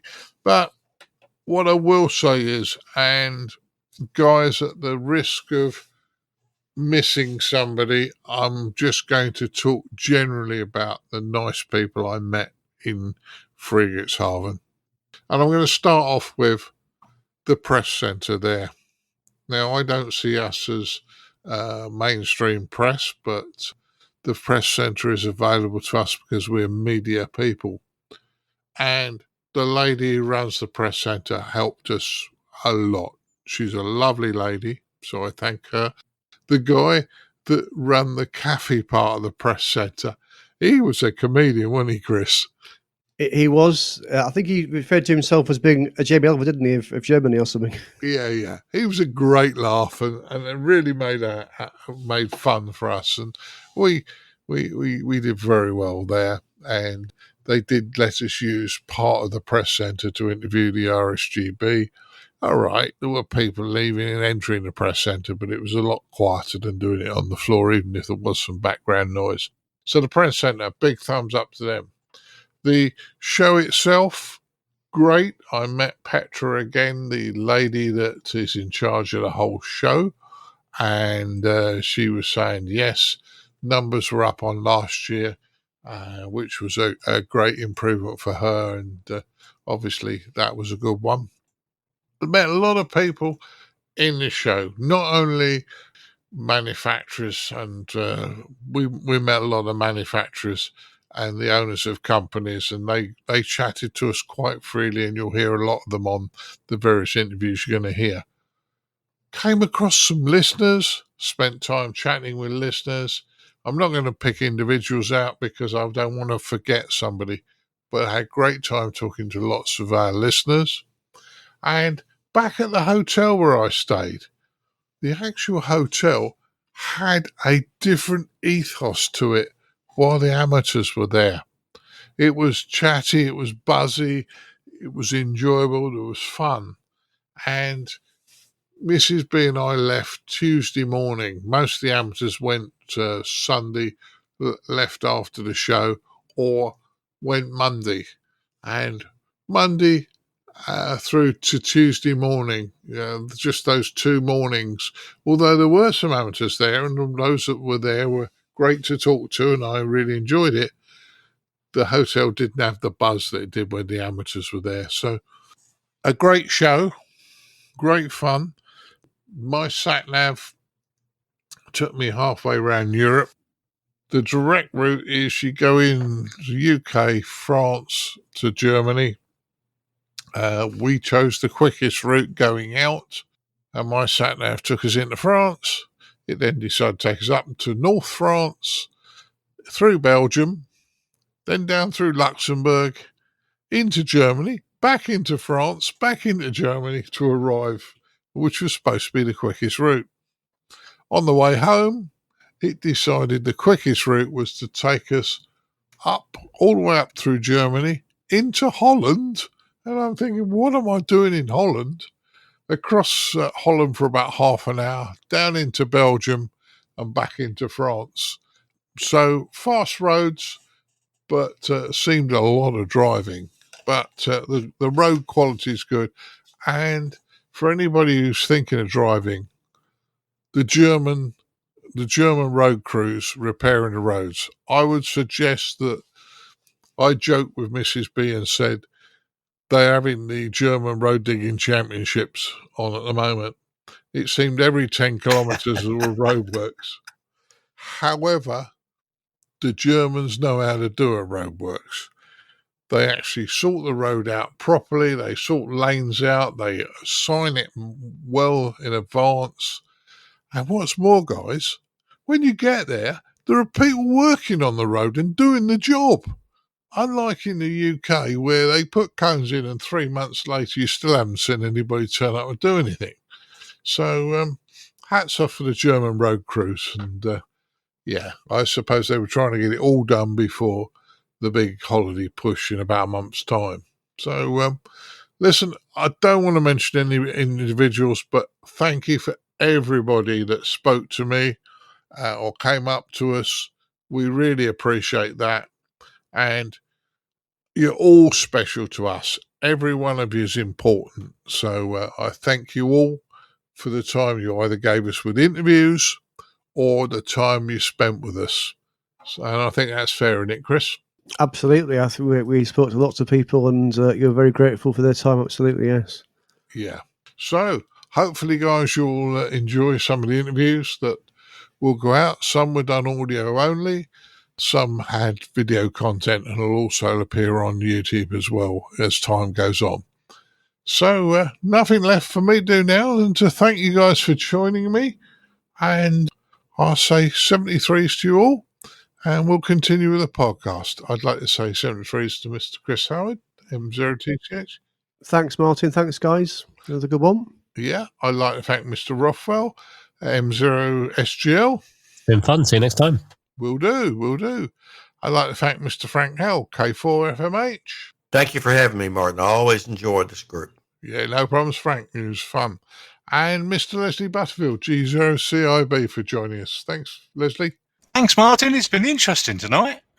Well, I hope so. I hope it's interesting every night. But yeah, it's been fun, mate. So, okay, no problems. I'll let you all get away. And unfortunately, Mr. Bill Barnes, WC3B, was unable to join us. 73's all, and we'll carry on with the podcast. 73. See ya. Cheerio. 73. 73. Keep your amateur ham radio podcast advert free by donating less than a length of coax. Visit www.icqpodcast.com/donate now. For all the news, links and information, visit www.icqpodcast.com. And now what you've all been waiting for, this episode's feature from the ICQ podcast.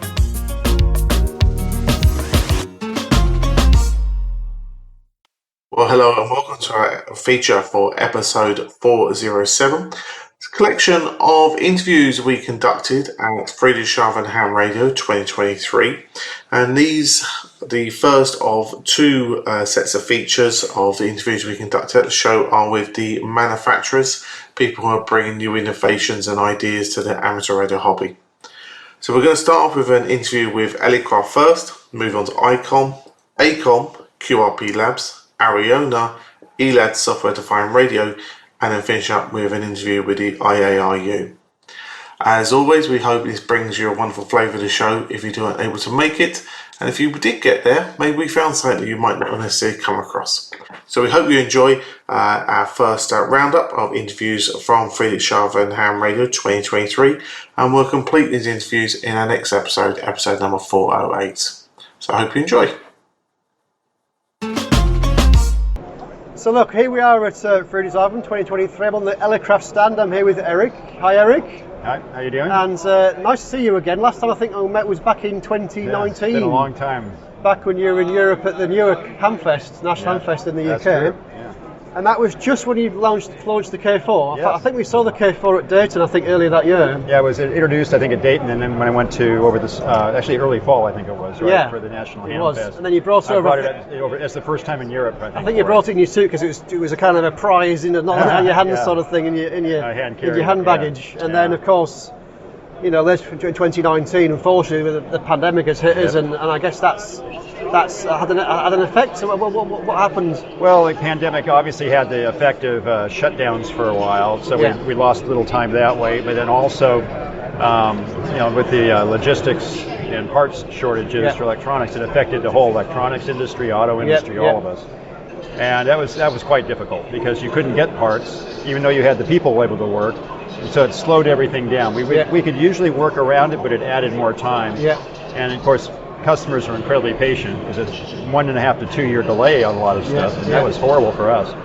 But we made it through it healthy, and we survived, and then we're all doing very well now. And we've seen that across the industry, not just not just Elecraft, but lots and lots of the same story from lots of companies. And it's great that you're back here in Europe again. We missed you last year, but you're back here again this year at Friedrichshafen. So that's wonderful. So I think things have moved on a little bit, though. I think you were saying there were some new products or some new ways to operate the K4 that perhaps we didn't see last time. So perhaps you can talk about those. Well, we've done several things. Of course, the K4 has matured quite a bit in terms of software.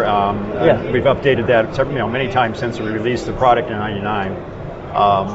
Also, we've caught up with the production, which is important. We had long lead times coming out of COVID just because the orders kept coming in, even if you couldn't ship as fast as we wanted to.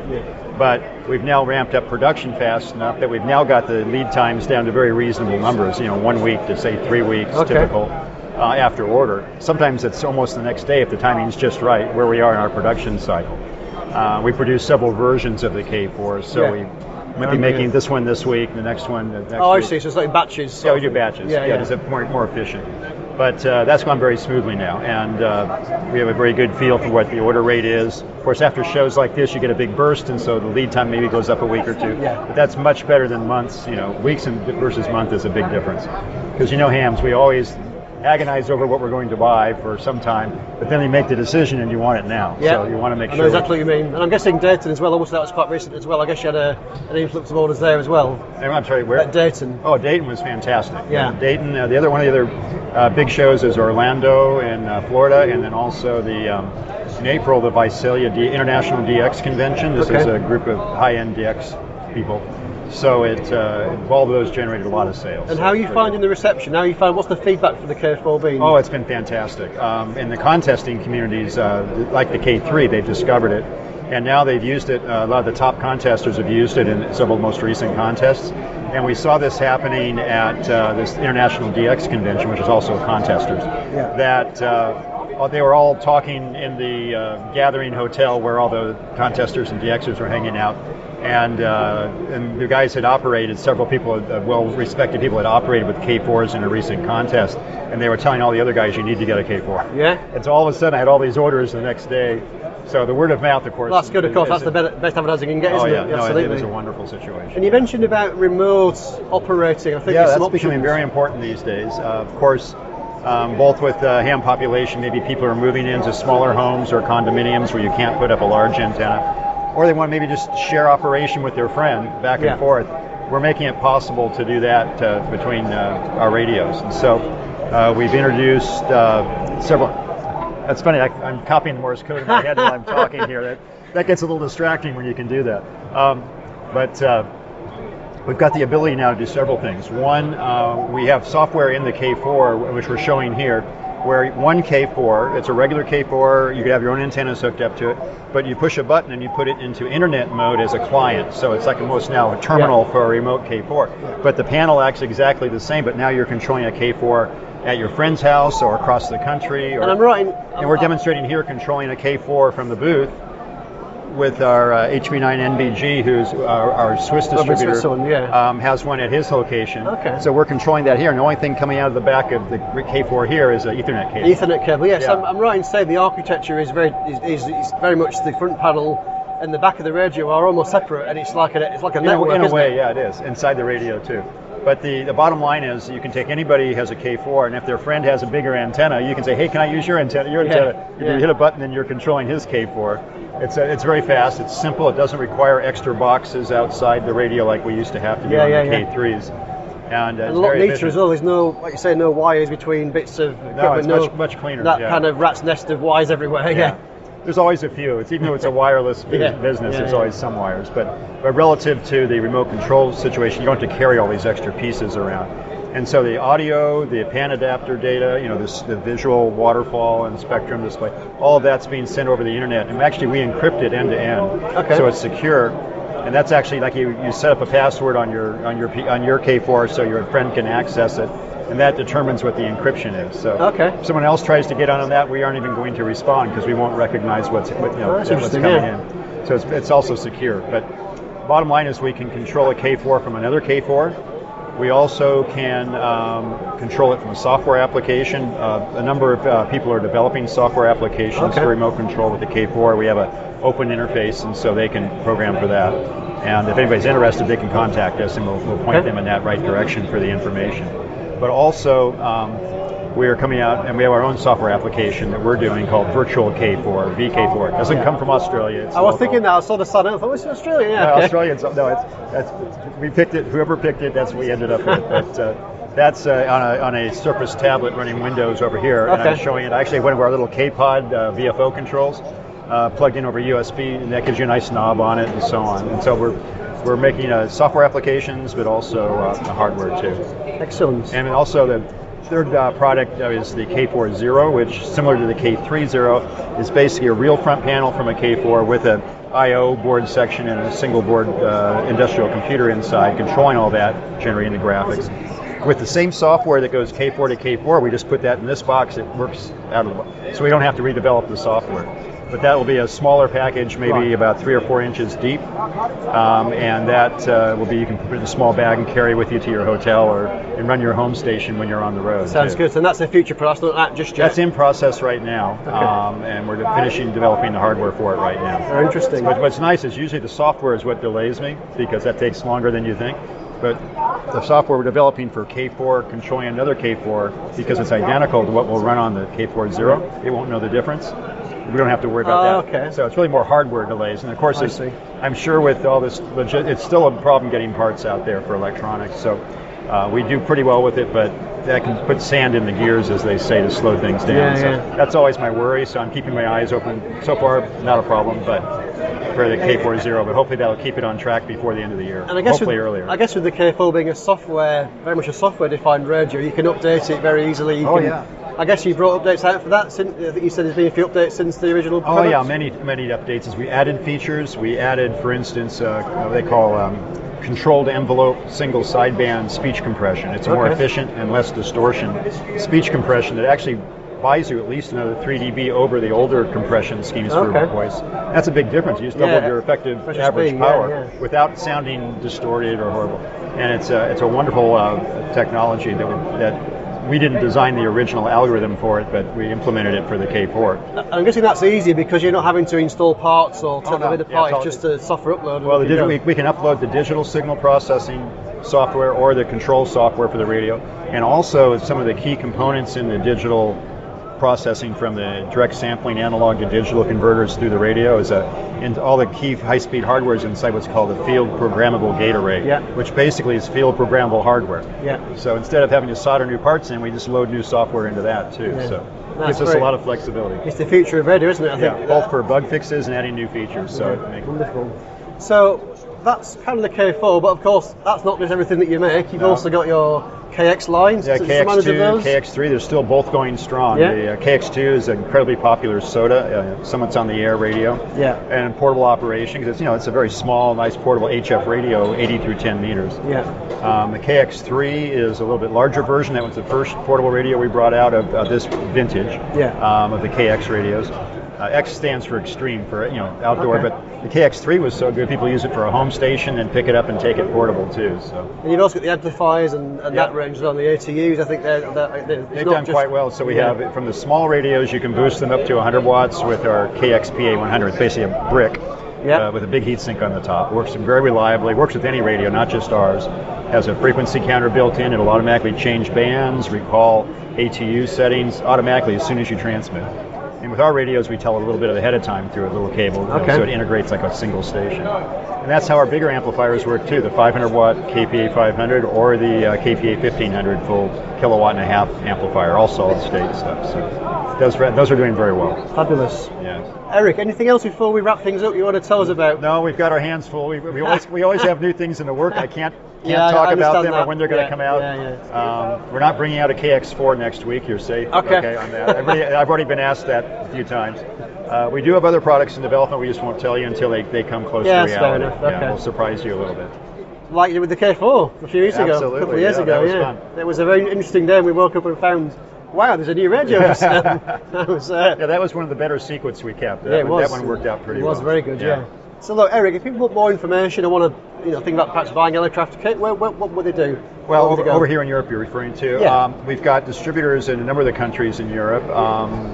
There's been Waters and Stanton in the UK. Then also in Europe here, also in Switzerland, we have Lutz Electronics, LUTZ. They also speak German and sell into Germany quite a bit because our German distributor actually passed away, Peter Zenker from QRP. Ironically, QRP shop, even though he sold amplifiers and things like that they called it. Peter was with us for over 30 years. The people at the Swiss distributor picked up on it. They've been very efficient at going across the border there and keeping the costs down to people, so that's good. And then we also have an Italian distributor inside the European community up in Barcelona, Carlo Bianconi, who does a great job. Some smaller distributors in some of the ex-East Bloc countries and like that. Okay. And of course, you can buy direct from Elecraft anywhere in the world. And that's Elecraft.com, I believe? Elecraft.com, and that will get you to our webpage. You can order there, or you can call up our people, email them. Our salespeople are very flexible. We're used to shipping everywhere in the world. Sure. We literally, everything can be ordered mail order, or if you want that little extra local support, then you can get local support from the local distributors. Great. Eric, thank you very much. Good luck at the show. Yeah, thank you. We'll see you next time. Good luck to you. Have a Thank great you. show. Cheers. Thanks a lot. Bye-bye. Keep your amateur ham radio podcast advert free by donating less than a length of coax. Visit www.icqpodcast.com/donate now. For all the news, links and information, visit www.icqpodcast.com. Hello again from Friedrichshafen. We are here on the Icom stand with Hans Buchenhofer from Icom Europe to tell us about the new equipment that Icom have. And I'm very happy to be here and to be able to have this opportunity, as we do from Icom every year. It's very nice that they let us in the door. Okay, Hans, please, first of all, tell us a little bit about yourself. Are you in marketing or technology side of Icom?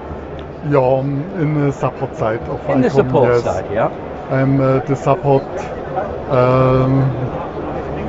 sales service 2. Mm-hmm. Yes, Okay. and I have to answer phone calls Tuesdays and Dienstag und Donnerstag. Tuesday and Wednesday. Tuesday. Dienstag and Donnerstag. Tuesday and Thursday. Thursday, yes. So, okay, if you need to talk to Hans, call on Tuesday or Thursday. Okay, so tell us about this new, simple FM transceiver that Icom have. This is a simple FM transceiver from Icom. It comes from the professional series before and have got the other firmware for amateur radio, yes. For 2 meter and 70 centimeters, only with frequency modulation. So a normal FM handy handy for 2 meter and 70 centimeter. Yeah. I've got no dual band function, so you have to switch between 2 meters and 70 centimeters, but you cannot use both bands by one time. Okay, you can't use it in a duplex mode. It is a very clear entry-level FM handy talkie. Yes, is it so? Yeah, and for the person starting in amateur radio looking for a first transceiver, might be a very good one. Let's look a step up. I hear that Icom have now brought out a more cost-effective, shall we say, version of the ID52, which is now the ID50, and E for Europe, of course, A for America. That actually adds D-Star, correct? Yes, they have D-Star, but the ID50 has only one codec. Okay.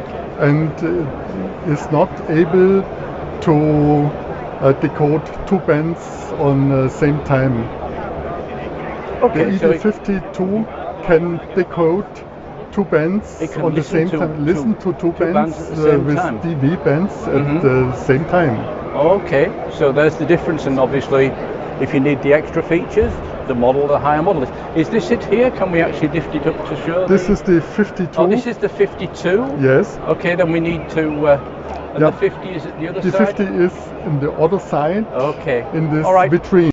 Over at the ID50E, as you can see, it's new because it's in a plastic case, as is always the situation with every manufacturer. Yeah. So tell me more about the 50E, the ID50. Yeah. The ID50 is a low-cost one of the ID52. Okay. Yes. It has only a black and white display and one codec for DB. Yeah. And allows aber in frequency modulation to listen to two bands at the same time. So you could use, for example, the ID50 if you have a crossband repeater on a satellite, perhaps if you have the correct antenna. Yes. It can handle both bands at the same time. Yes, at the same time. Which the earlier simple T10 cannot. Yeah, cannot. So we're stepping up in the range here. And is this available yet in Germany and in Europe? Maybe not directly, but in a short time. Okay. In a short time. And that's why you're showing it at Friedrichshafen. Yeah. Okay. Thank you. Okay, Hans, we're now at the IC905, and this is what everybody's been talking about. We're very lucky to even get in front of it. There's been so many people looking at it. Many people say it looks like the IC705, but Hans, you're going to explain to us that it isn't an IC705. Yes, it's completely different. Please. Completely different, but it is only a remote control part for the main parts at the on the mast, outside on the mast at the pole. Yeah. Yes. And the power source comes from the control unit to the via RJ45 Ethernet cable. RJ45 Internet cable, yes, but a special one. Yes. It have more tension and more power. It's able to handle more power because the power for the equipment on the mast, I believe, goes up the same cable as the control signals. Yeah, but it's wie sagt man, ein special Deutsch, we'll edit this power over Ethernet is a standard. Yeah, that's English, is power over Ethernet. Genau, power over Ethernet is a standard, but this is a special one. Okay. Not the power of the Ethernet who is knowing the people. Yeah, and they mean they can take a switch with PoE and put it in. It doesn't function. Okay, so this is a special implementation of power over Ethernet to be able to put more power up the mast, more electrical power to run the RF equipment on the mast. So don't think it's the same as used with routers and security cameras, etc. It's a different implementation. Okay, so what's on the mast? On the mast is the main unit. Mm-hmm. You can see the main unit with the connectors for 2 meters, 70 centimeters and 23 centimeters. Then 2.4 gigahertz and 5.6 gigahertz. And the black one is the GPS antenna. Ah, okay. And that's used for? Synchronizing. Synchronizing, to keep the frequency stable at those frequencies. Yes. Okay. And I think we even have, is this the same here? It's a similar one, yes. Yeah, okay, but we concentrate on one we have on the picture. Yeah. I see though, behind here we have another box. Yeah. And tell me about that extra box, the option box. The other box is the 10 gigahertz converter. The 10 gigahertz converter uses the 2.4 gigahertz signal and converts it up to 10 gigahertz. For transmit and down for receive. And down for receiving, yes. Yeah. So we have here, through the 905, a radio that covers 2 meters, 70 centimeters, 23 centimeters, yes, 13 centimeters. What's 5 gigahertz? 6 centimeters. 6 centimeters and 10 gigahertz, 3 centimeters. Yeah. Yes. So, who is this aimed at? Obviously, this is a very specialised area. There's not that many radio amateurs that use those frequencies. Yeah. In Germany, the situation is so that the 13 centimeters are ATV release with a big bandwidth. Yes. Transmits analog AV signals. Okay. Yes. I was going to ask digital or analog, but no, analog on. Yeah. Okay. Analog too. Yes. Yeah. Okay. Okay. And this is already available on the market here in Germany or in Europe in general? This will be available at the end of June, and the 10 gigahertz converter will be available at end of July. Okay, so if it's available at the end of June, that's in a few days' time. Yes. And the high frequency transverter at the end of July. So very imminent. Yeah. So get your orders in. Hans, thank you very much for your time. I know you've been very busy today and yesterday, and I wish you all the best success with all the new radios and the existing radios that are also still selling well, I believe. Thank you. Thank you very much. Hi guys, we're at Friedrichshafen, and I've come across this nice gentleman who's got a same colour shirt onto us. I didn't know if we'd suddenly got into making linear amplifiers, but Colin was keeping quiet on me. Sir, tell us who you are and what you do. Okay, so my name is Vesco, cosine LZ5 Victor Kilo, and I'm working with ACOM company. We are producer of HF linear amplifiers and also other power products like antenna switches, antenna tuners, and so forth. Various accessories. Yeah, they look very, very interesting. I'm looking at the build quality on this amplifier here. I'm very impressed. It looks quality built, I must admit. Well, I'm really proud to hear these words from you, to be honest. This is actually our one of the things that we are aiming at. So when you buy equipment and you put it at home on your desk, it should have a look that is making you more or less happy with the purchase and the acquisition. And the build quality, we are also trying to be we are always aiming for perfection, although we know it's not possible. But as close as it, so our customers can have good feelings when they buy products from us. Yeah. And the particular amplifier we are looking at, it's our one of our newest additions to the product line, solid state amplifiers, the Icom 2020S. It's been on the market for about a year probably.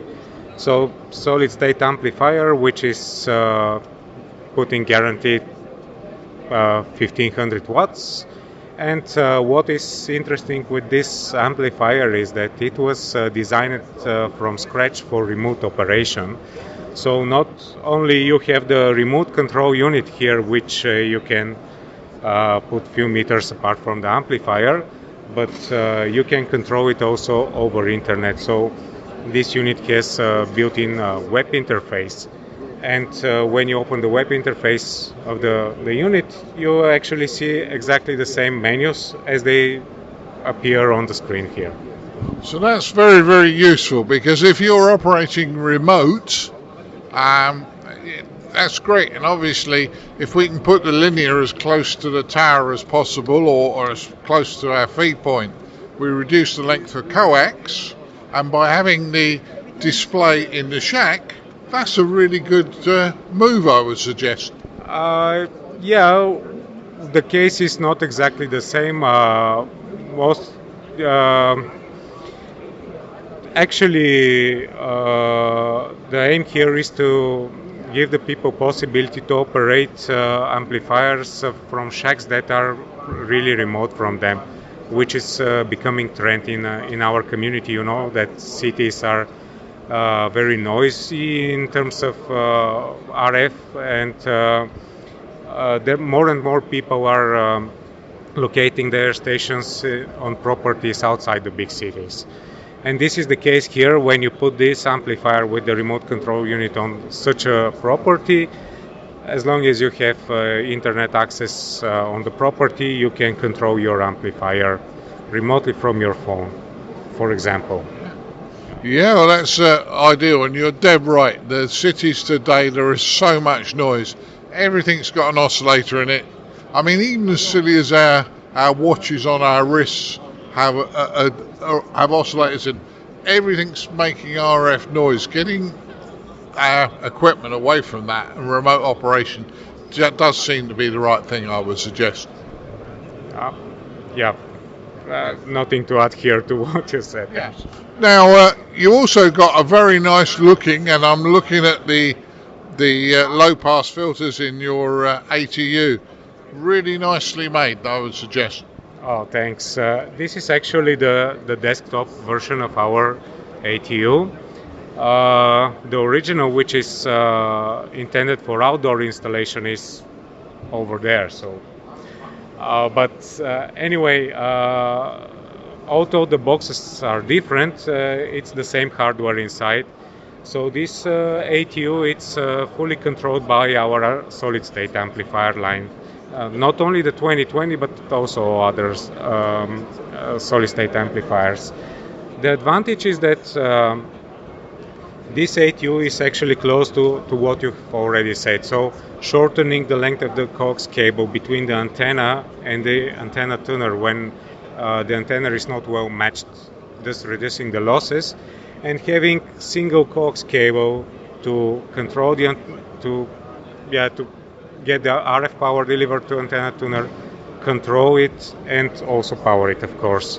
This is all done through one coax cable, which is also reducing to some point the investment that you need to make when you set up your station. What is also important with this antenna tuner is that besides the antenna tuning features, it also has 4-port antenna switch built in. And from the amplifier configuration, you can select which output has antennas for which band. Then the amplifier automatically selects the antenna when you change bands and gives you the ability to choose alternative antenna if there is such. Well, that just seemed to get better and better as you were telling me. And the spec was just getting better and better. That's really great. Listen, I've taken a lot of your time. You've got a lot of people on your stand. Let me wish you a great show. Thank you very much for talking to me, because I know English is not your first language, and I appreciate you spending the time with me. Thank you. Thank you for your time as well. Yeah, thank you. The ICQ podcast. Come for a moment. Stay for an hour. So, hey look, we're here at Friedrichshafen 2023. I'm on the QRP-Labs stand. I'm joined by Hans Summers.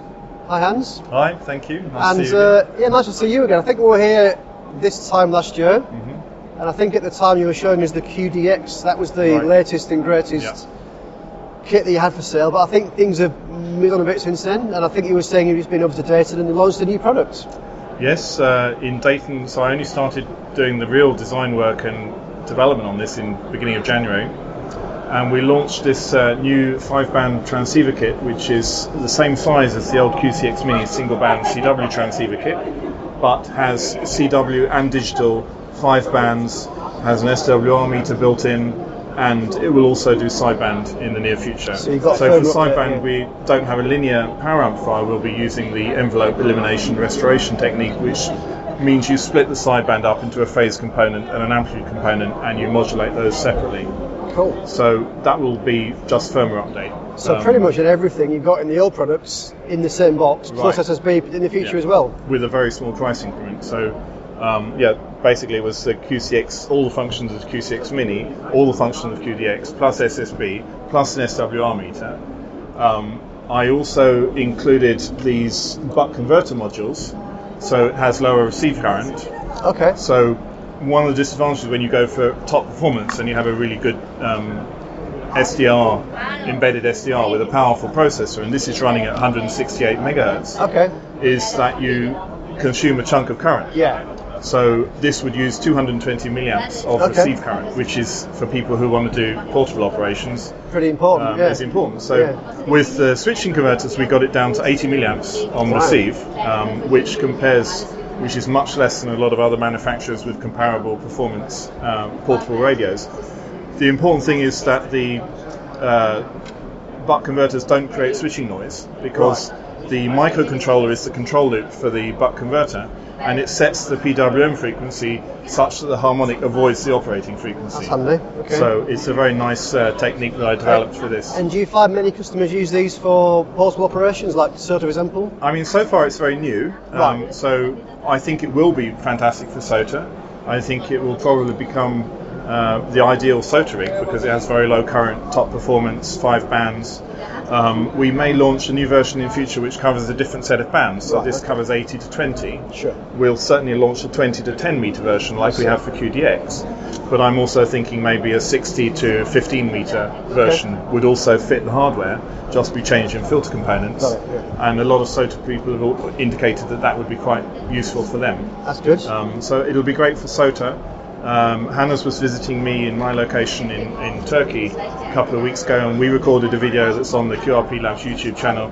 We took this to a small mountain nearby and a set of 8 AA batteries, and we sat beautiful on top of the mountain, nice weather, a bit of sea breeze, the sea was down on one side, beautiful environment, sat under an olive tree, and we operated for 2 or 3 hours, and we worked 10 countries between us. Sounds like a lot of fun. And it was huge fun, And have you had much feedback? I know it's only a new product. It's only it's been out about a few weeks now. But have you had much feedback from customers?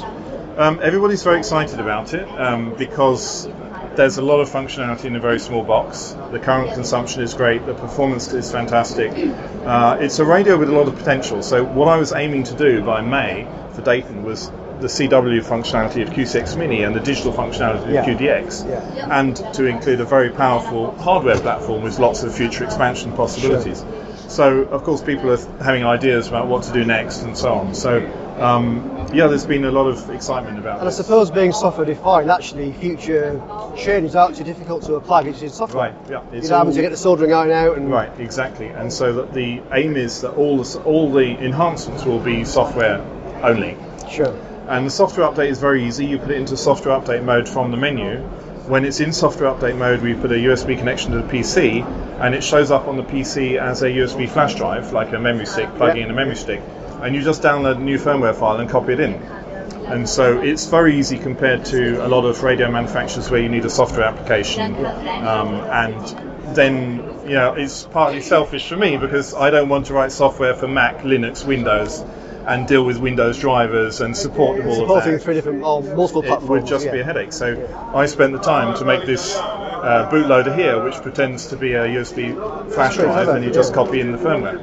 It also has 256-bit AS encryption, so I'm going to be immune from any cloning or copying. Okay, that's clever. So that's also in the bootloader. So the files are encrypted when they're published, and it decrypts as well. Ah, that's very useful. So it means that somebody can't come along and do something naughty, basically. Right. Yeah. That's useful. It's not possible to copy the firmware. And was it 5 watts? I've forgotten the output. It's 5 watts output. 5 watts. Okay. Yeah. We have nice CW keying shaping using the Blackman-Harris algorithm, not raised cosine or Gaussian. So it actually has better performance than raised cosine and Gaussian shapes. Okay. SWR meter, as I said, there's a lot of opportunity for protection of the radio against high SWR because you've got the meter in line all the time as well. And how have you fared with the? I've talked to a lot of the manufacturers with the. Obviously, there was a pandemic. Right. We're kind of hopefully over that now. Yeah. But I know the kind of hang-up has been issues around getting components and that sort of thing. How have you cope with that? It has been very difficult. So it's eased up a bit now, but there were times where we had to find new suppliers, new supply chains. There was an issue with the QDX where the ADC chip we were using was obsolete, and there was a factory fire in Japan, and they decided to obsolete that. And the price went from $2 per chip in big quantity to $50 or something ridiculous. And so I had to spend 3 months re-engineering around this Texas Instruments chip that we're using now, and so I wasted 3 months. That was very hard.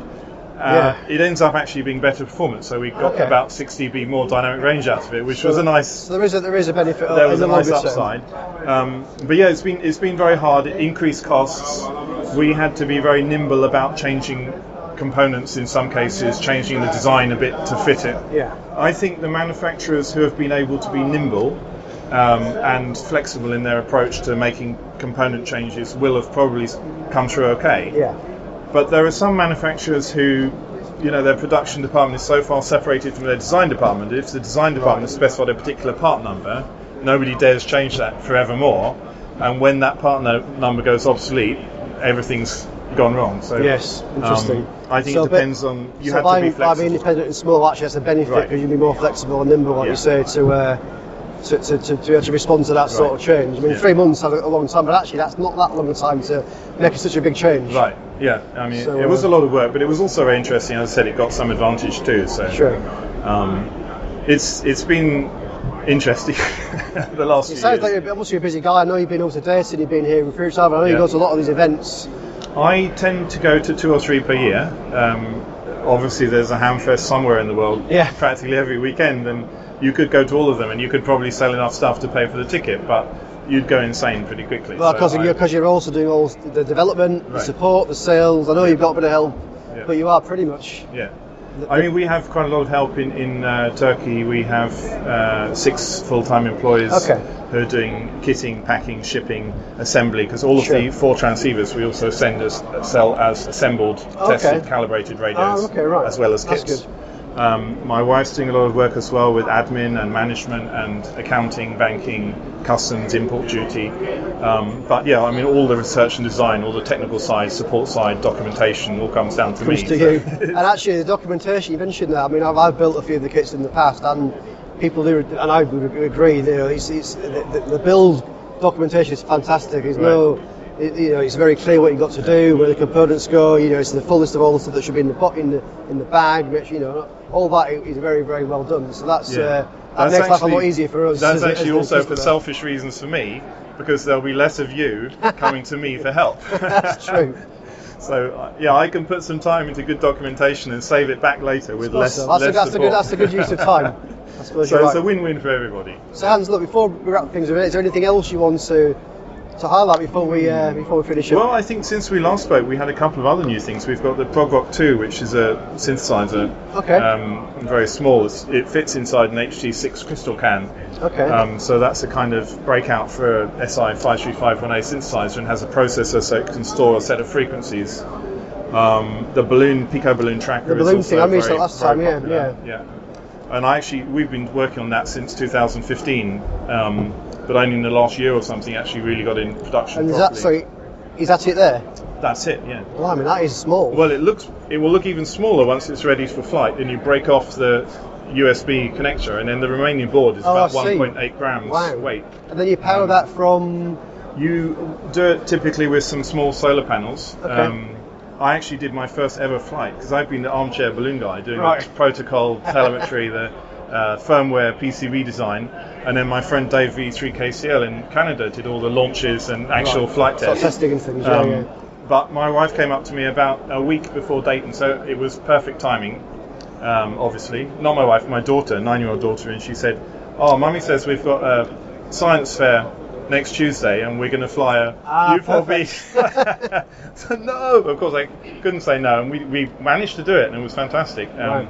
we did pretty much everything wrong, but the hardware worked great, and we managed to get a 3-day flight out of it. So it was more than we had expected, given the circumstances. How far did it travel out of interest? It went out across, so I live in southwest Turkey. It flew out across Cyprus, Lebanon, Jordan, Saudi Arabia, Iran, and into Afghanistan, and that lasted 3 days. Wow. And then it must have leaked gas. And then you were tracking it all the way? Right, we were tracking all the way with Whisper. The QRP-Labs website has tracking maps and telemetry receiving. I mean, we were, you're supposed to seal the neck of the balloon with heat sealing, but we just tied it with some birthday ribbon and stuff like that. So there was the fact that it got to 3 days. We even said the fact that it left the school playground was a miracle in itself, because you're supposed to have a wide open area, no wind, no clouds, no kids, and we had hundreds of screaming kids. Playground with power lines on 2 sides and wind and clouds. Well, hopefully she got a good grade anyway for the project. Yeah, I'm sure. Yeah, it was really good fun, and the kids loved it. And to me, it just highlighted the valuable opportunity we have with things like that in amateur radio in education, because it's perfect for STEM topics. And it's funny you said that. I think the theme of the show this year is around STEM and education. I think they call it.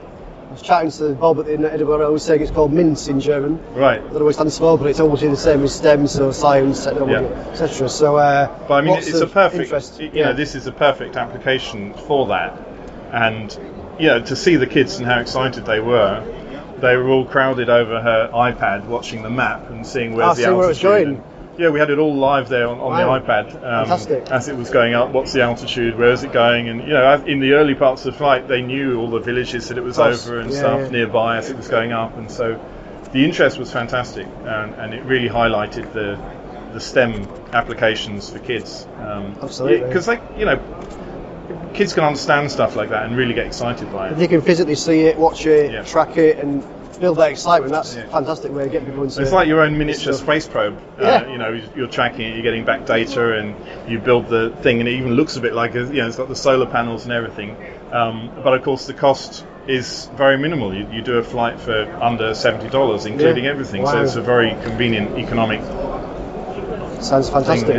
I was really surprised at just how tiny that is. I mean, you say if that half of it is actually the USB port, you break off anyway. Yeah. So, and I was surprised how easy it was to get going.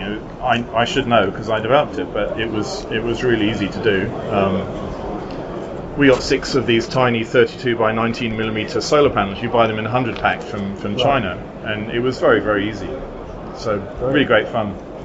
Great. So look, Hans, thank you very much for your time. Thank you. If people want to know more about QRP-Labs or want to make a purchase, what's the best way to do that? QRP-Labs.com, QRP-Labs.com. We have all the information on all the products, all the assembly manuals, operating manuals, schematics, everything is there, firmware, links to the shop pages, all the information is there, tons of information on the website. So great. We also have a YouTube channel with some YouTubes I upload occasionally.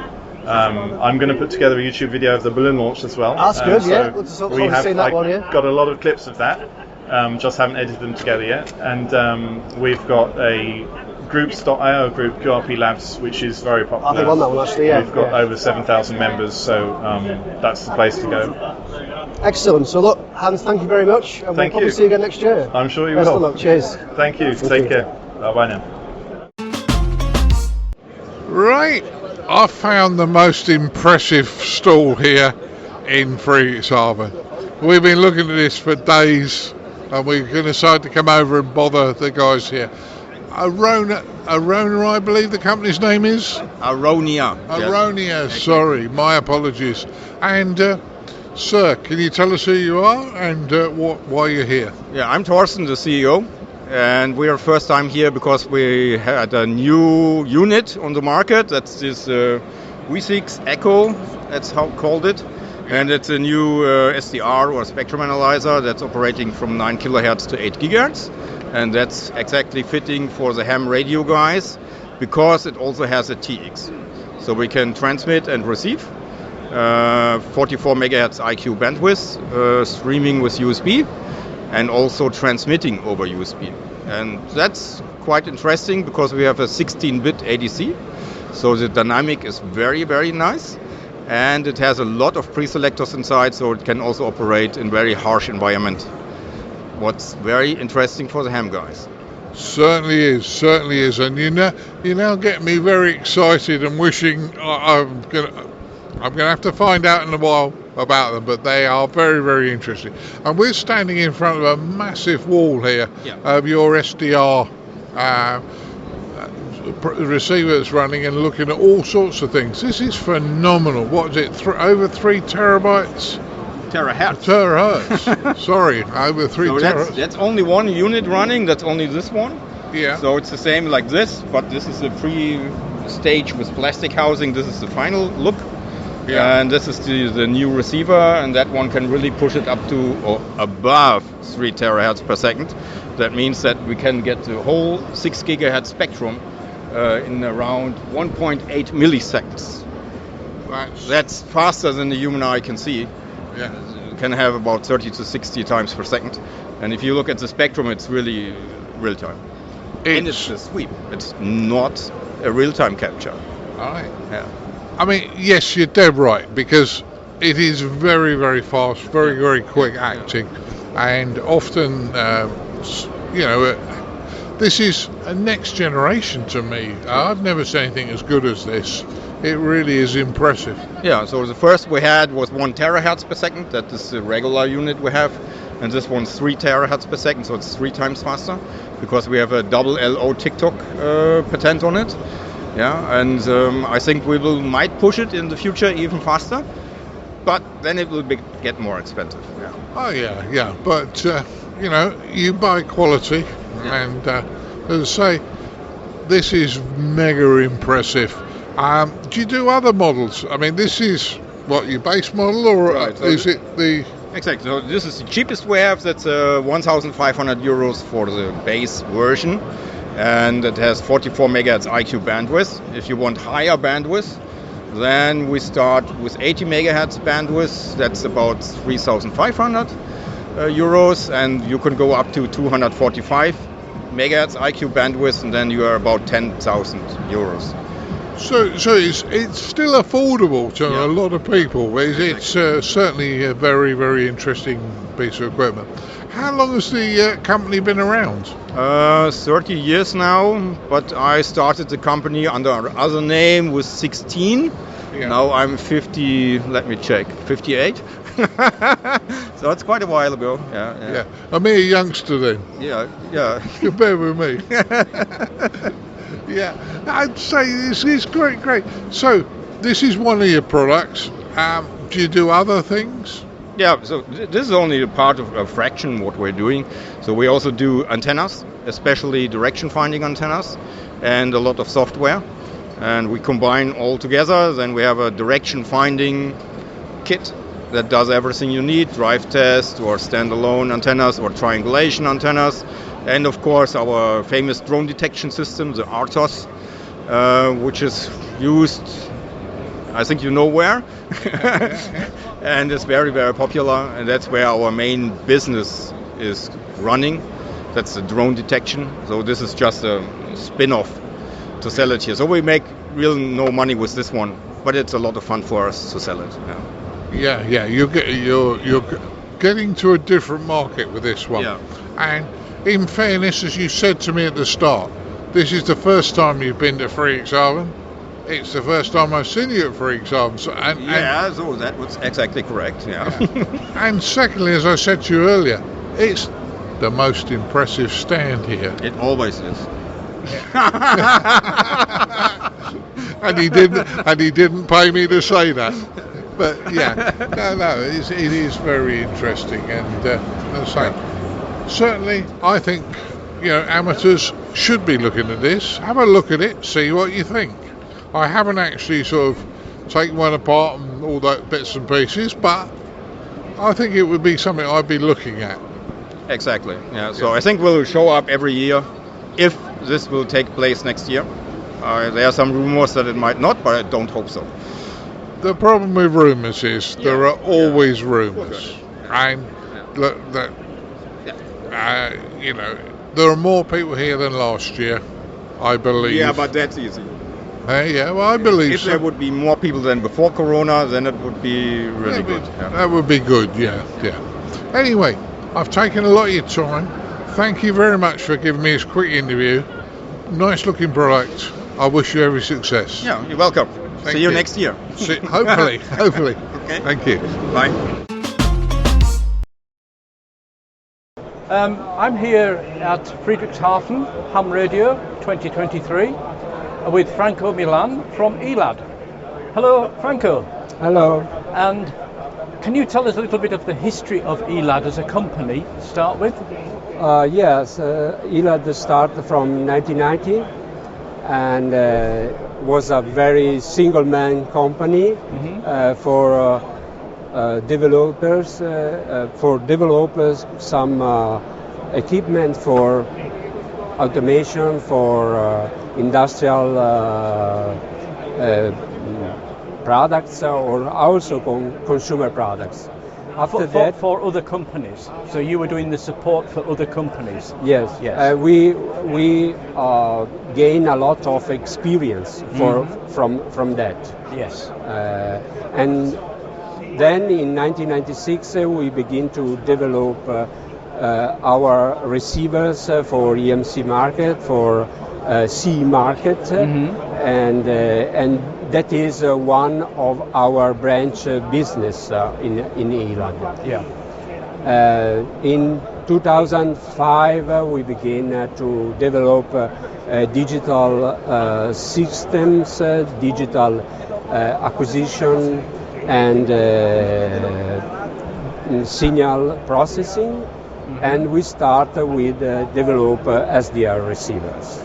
Okay, but at that time it is more commercial instrumentation, test equipment, not amateur radio. When did you actually move into amateur radio? We begin around 2008, 2010. We begin, and we develop S1 before, S2, then the transceiver, FDM Duo, and that are well known. They are well known. Yes, they were some of the earliest of the SDR radios in amateur radio, I believe. Yeah. And so tell me, what is happening now? What's new? Now, 2 years ago, we joined with Microtelecom. So this improve the team, the developers team. Yeah. Now we have a new Perseus 22 that is coming. I think we'll be ready to sell in September this year. Oh, now okay. the hardware is almost ready, and the now we decided to make a new platform software that is not the old Microtelecom software for Perseus. There is no the FDM-SW2 software from ELAD, but a completely new software. Okay, but that software then, you're talking about the software running in the radio and also software in the computer, I mean the software in the computer. Okay, and is that running on the Windows platform or Linux or this Mac? Works only in Windows platform. Okay, yeah. For now, like yes. the majority of the radios as well. And do you find that there's still a growing interest in SDR? I mean, I find that the direction we're going in amateur radio is towards SDR, away from the old style radios. I think the future is the SDR. Is the SDR? For example, Perseus 22 is a 4-channel synchronous sampling radio. Okay. This means that with the 2 probes like antennas, you can make some digital processing on that to like the diversity that we use in wireless LAN or other modulations. So this is the future. Also, you have more channels. That means more receiver with the same device. In the same device. So, if the listeners and the viewers would like to find more about ELAD, what is your website? Is www.eladit.com. Okay. Or microtelecom.it. Okay. And we're standing here in Germany at the moment. You're based out of Italy. You have other agents in other distributors in other countries? Yes, in Germany we have mainly Vimo, like our distributor. Mm-hmm. In UK we have Martin Lynch. Okay. And but we have also our website that we can ship with our e-commerce in all over the world. Okay. Well, thank you very much. Thank you, Franco. That's really appreciated.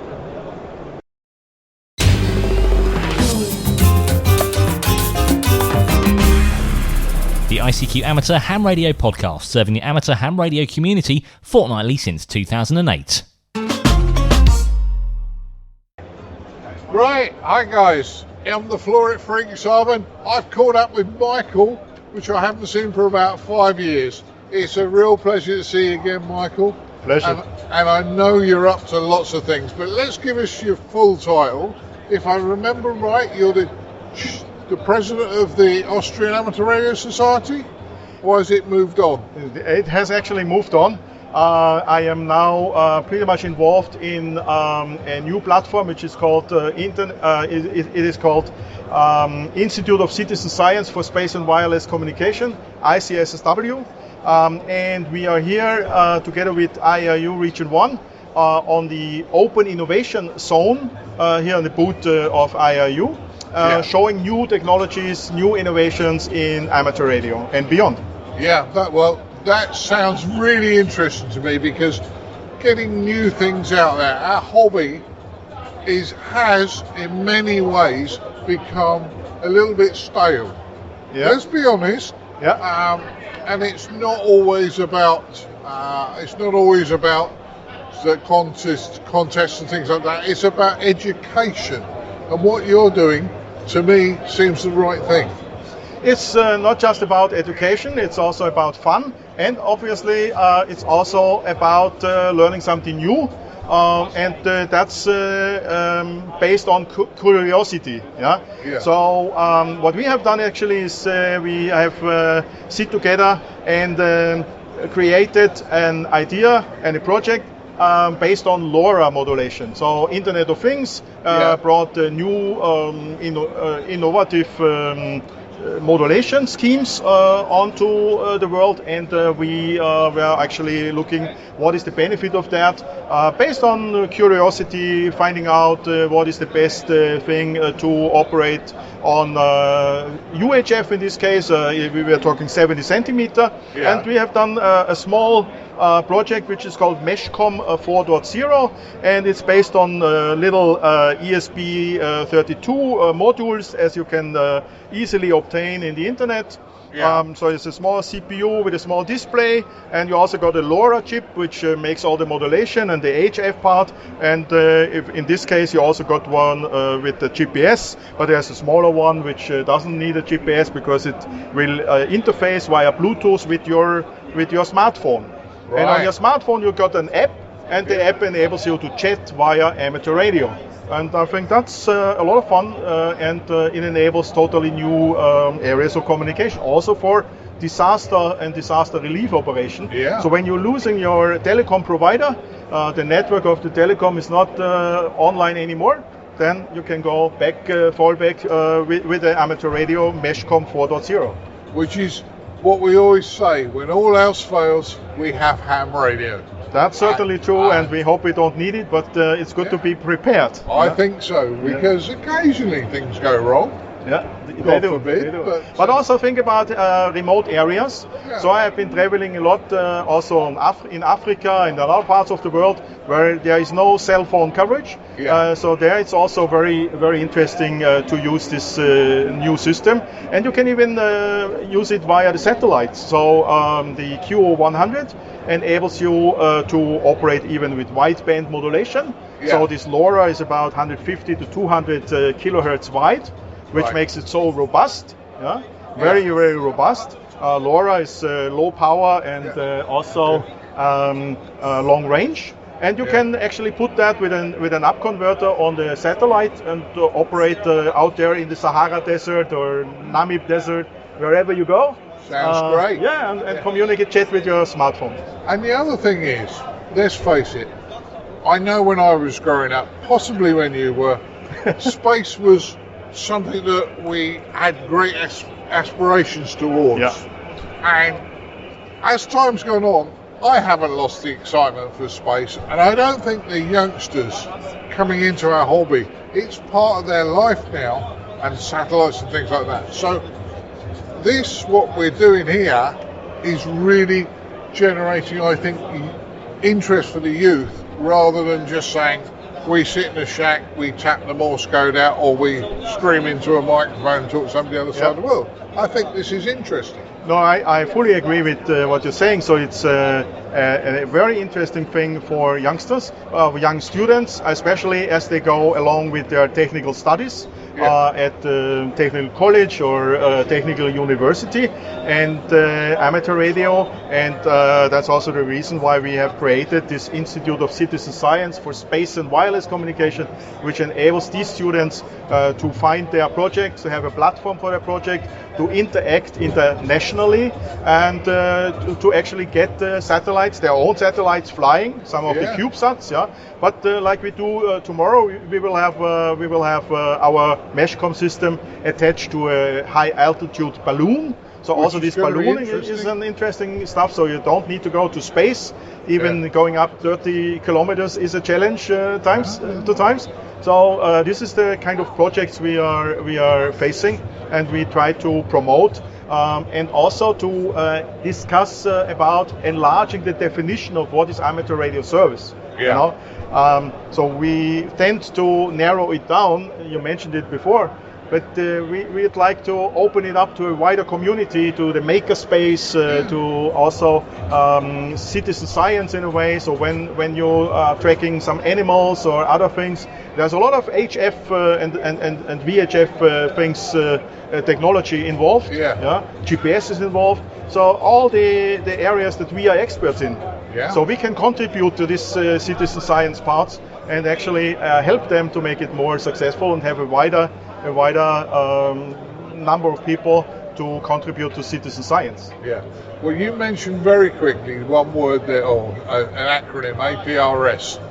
Now, having worked in the professional side of radio, not amateur radio, for the commercial side, the number of dealers or people that come into you to try and sell you say, oh, we can track you on site and all over your site. And I go, is that like APRS? And they go, oh, damn, you know about APRS. So it's just a rebrand. One thing's almost rebadged, which we amateurs have got some very good technology out there. And sounds like what you're doing is making the best of it. You know, I have a kind of example for this. I always say amateurs have built the Ark Noah, but the professionals have built the Titanic. So this is in a way exaggerating, but it's telling the direction I'd like to go. So we amateurs, we have created high tech in the past, and we have been ahead of the crowd or ahead of technology quite often.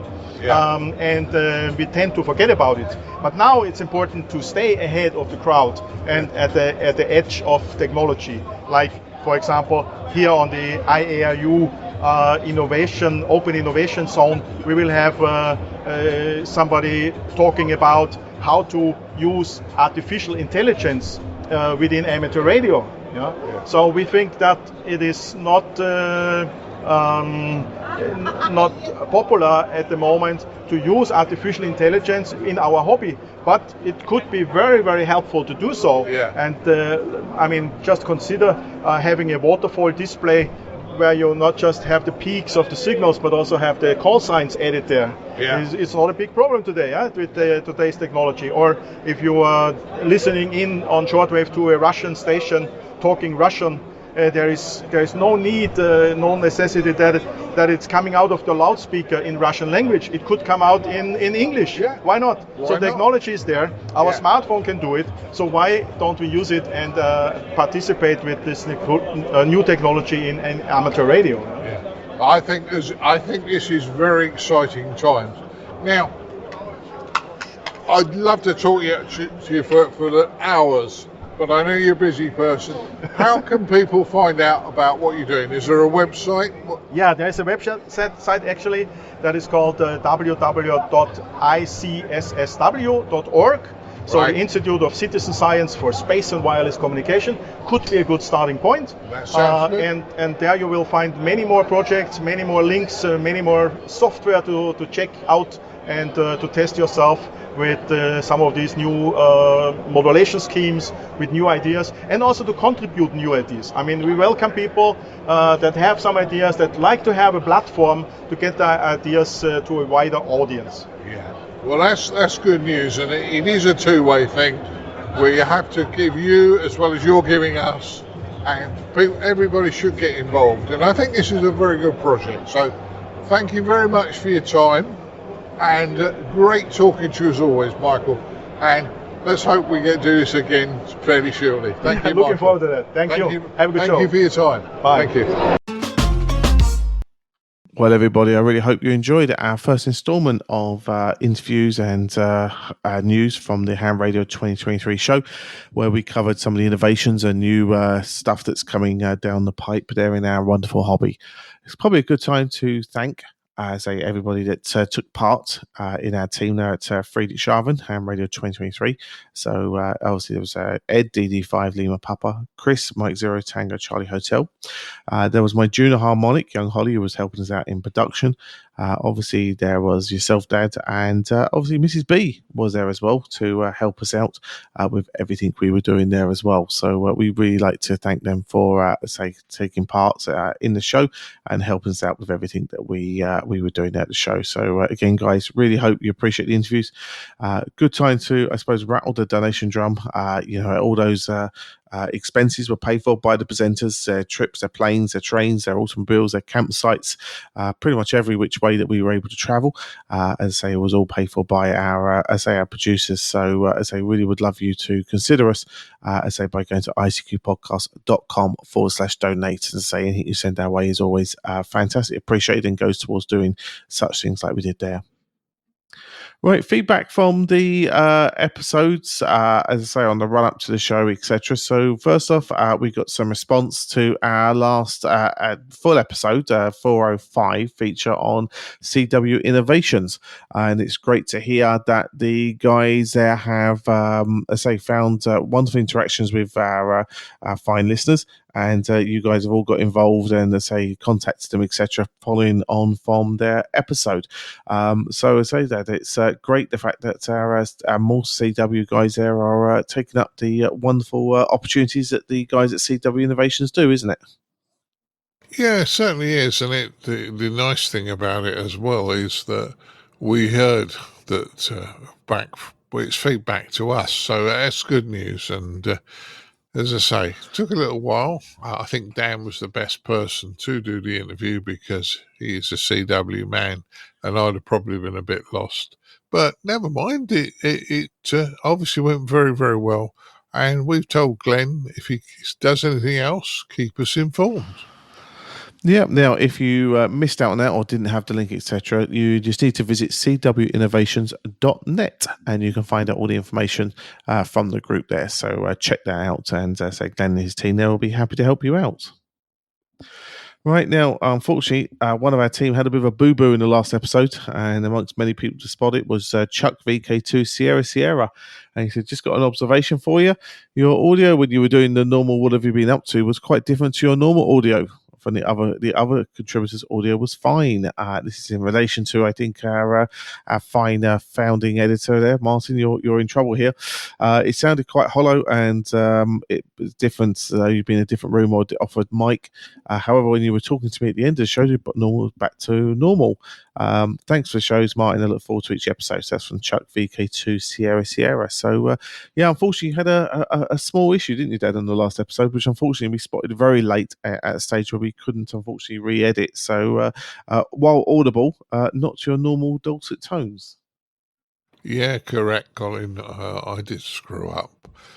Basically, guys, and I'll tell you the truth. Basically, guys, I have a webcam on top of my monitor, which very rarely gets used. I have a broadcast mic on an arm that comes out. And Just before I go to do the record session, I start with a clean machine so nothing is running in the background. And when I reboot my Linux computer I record on, nothing wrong with Linux, it selects the microphone on the webcam. And normally I remember to go and change it.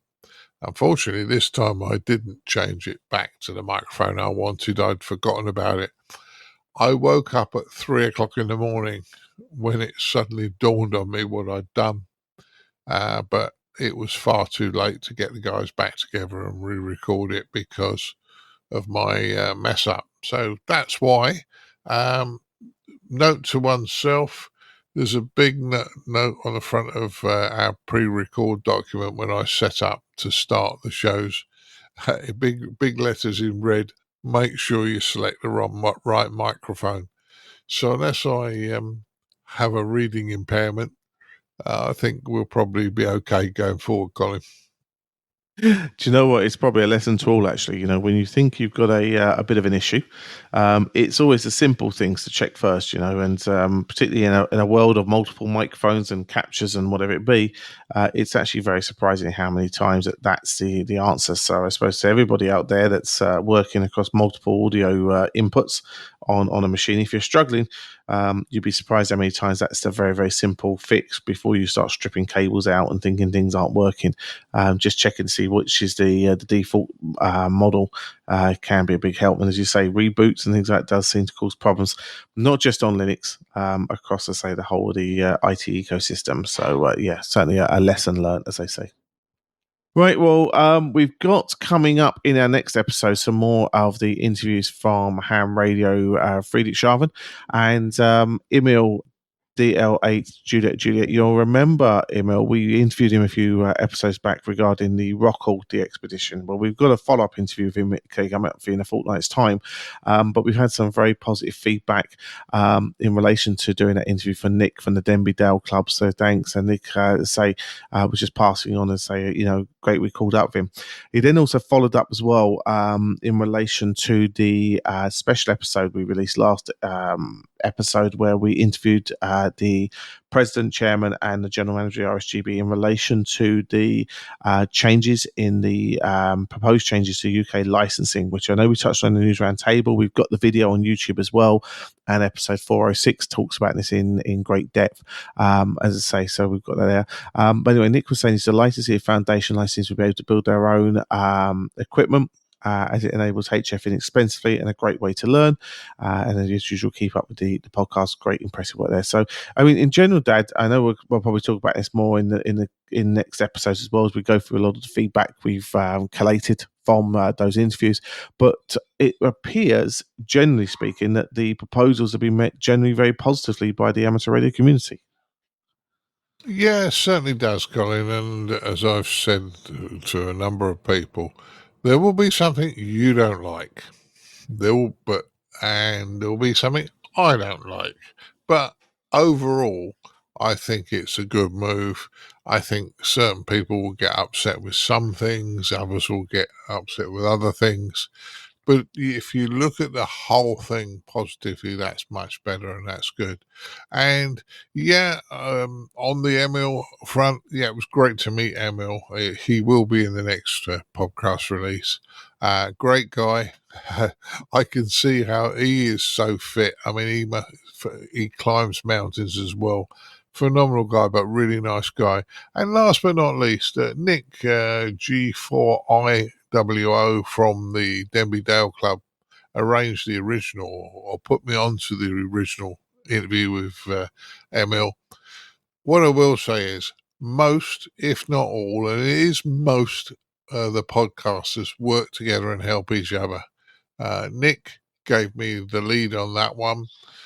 Denby Dale Club do a Monday night meeting, I think it is, and I've actually presented on it once as well.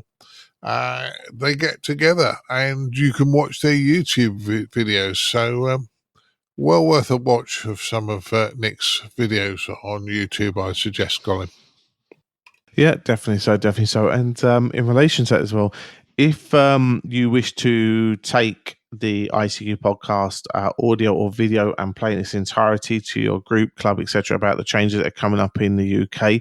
And this is obviously for UK clubs as well. I mean, I'm sure some of our international colleagues will be interested to know, say, those changes that are coming and what that might mean, or how that might be potentially taken and could be applied to their local jurisdiction as well.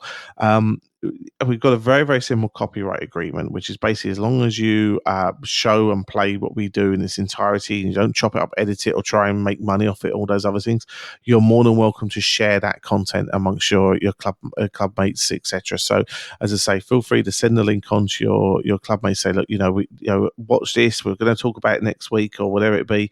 And it's a great way of getting everybody informed and, as I say, using the content that your donations help us create. So, feel free to do that for now. I say, as long as you don't chop it up, edit it, or try and make money off it, you can quite happily share it and play it in its entirety, and we're quite happy for you to do that. So that's saying that you're welcome to do. Right. So we mentioned donations there. I say icqpodcast.com/donate. I say if you're finding value in everything we do, particularly with that trip to Friedrichshafen, etc., feel free to send us a kind donation. It's really greatly appreciated. It helps us pay our way and keeps things funded and moving forward. So that's a very important thing everybody can take part in. So that'd be fantastic for now. Now, we couldn't do the show without our kind friends who give up their time, to help us with doing the news roundtable. So we'd like to thank Chris, Mike 0 Tango Charlie Hotel, Martin, Mike 0 Sierra Golf Lima, Frank, Kilo 4 Foxtrot Mike Hotel, and Leslie Golf 0 Charlie India Bravo for their very kind help, guys. And we really do appreciate you, being on board and giving us a hand there today. Right, I think that just about covers everything from our point of view. I'm just looking through here. I think this is everything covered. I think the last thing left to do now is, to send you off to make Mrs. B a cup of tea. And you never know, maybe you've picked up a fine German or French biscuit on your way back from Friedrichshafen to go with that. Yeah, well, we'll go and make Mrs. B a cup of tea. Yeah, no problems at all. And we did bring a few things back. There are a couple of nice bickies in the cupboard, so that's good. But I think Mrs. B and I probably overdid it a bit on the ice creams, like I think all of the team did while we were out in Friedrichshafen. But that was good news. So I'm going to make your mum a cup of tea and go from there, Colin. I'll say 73 to all our listeners and yourself. No problem at all. Well, 73's all, and we'll catch you in a fortnight's time. 73's.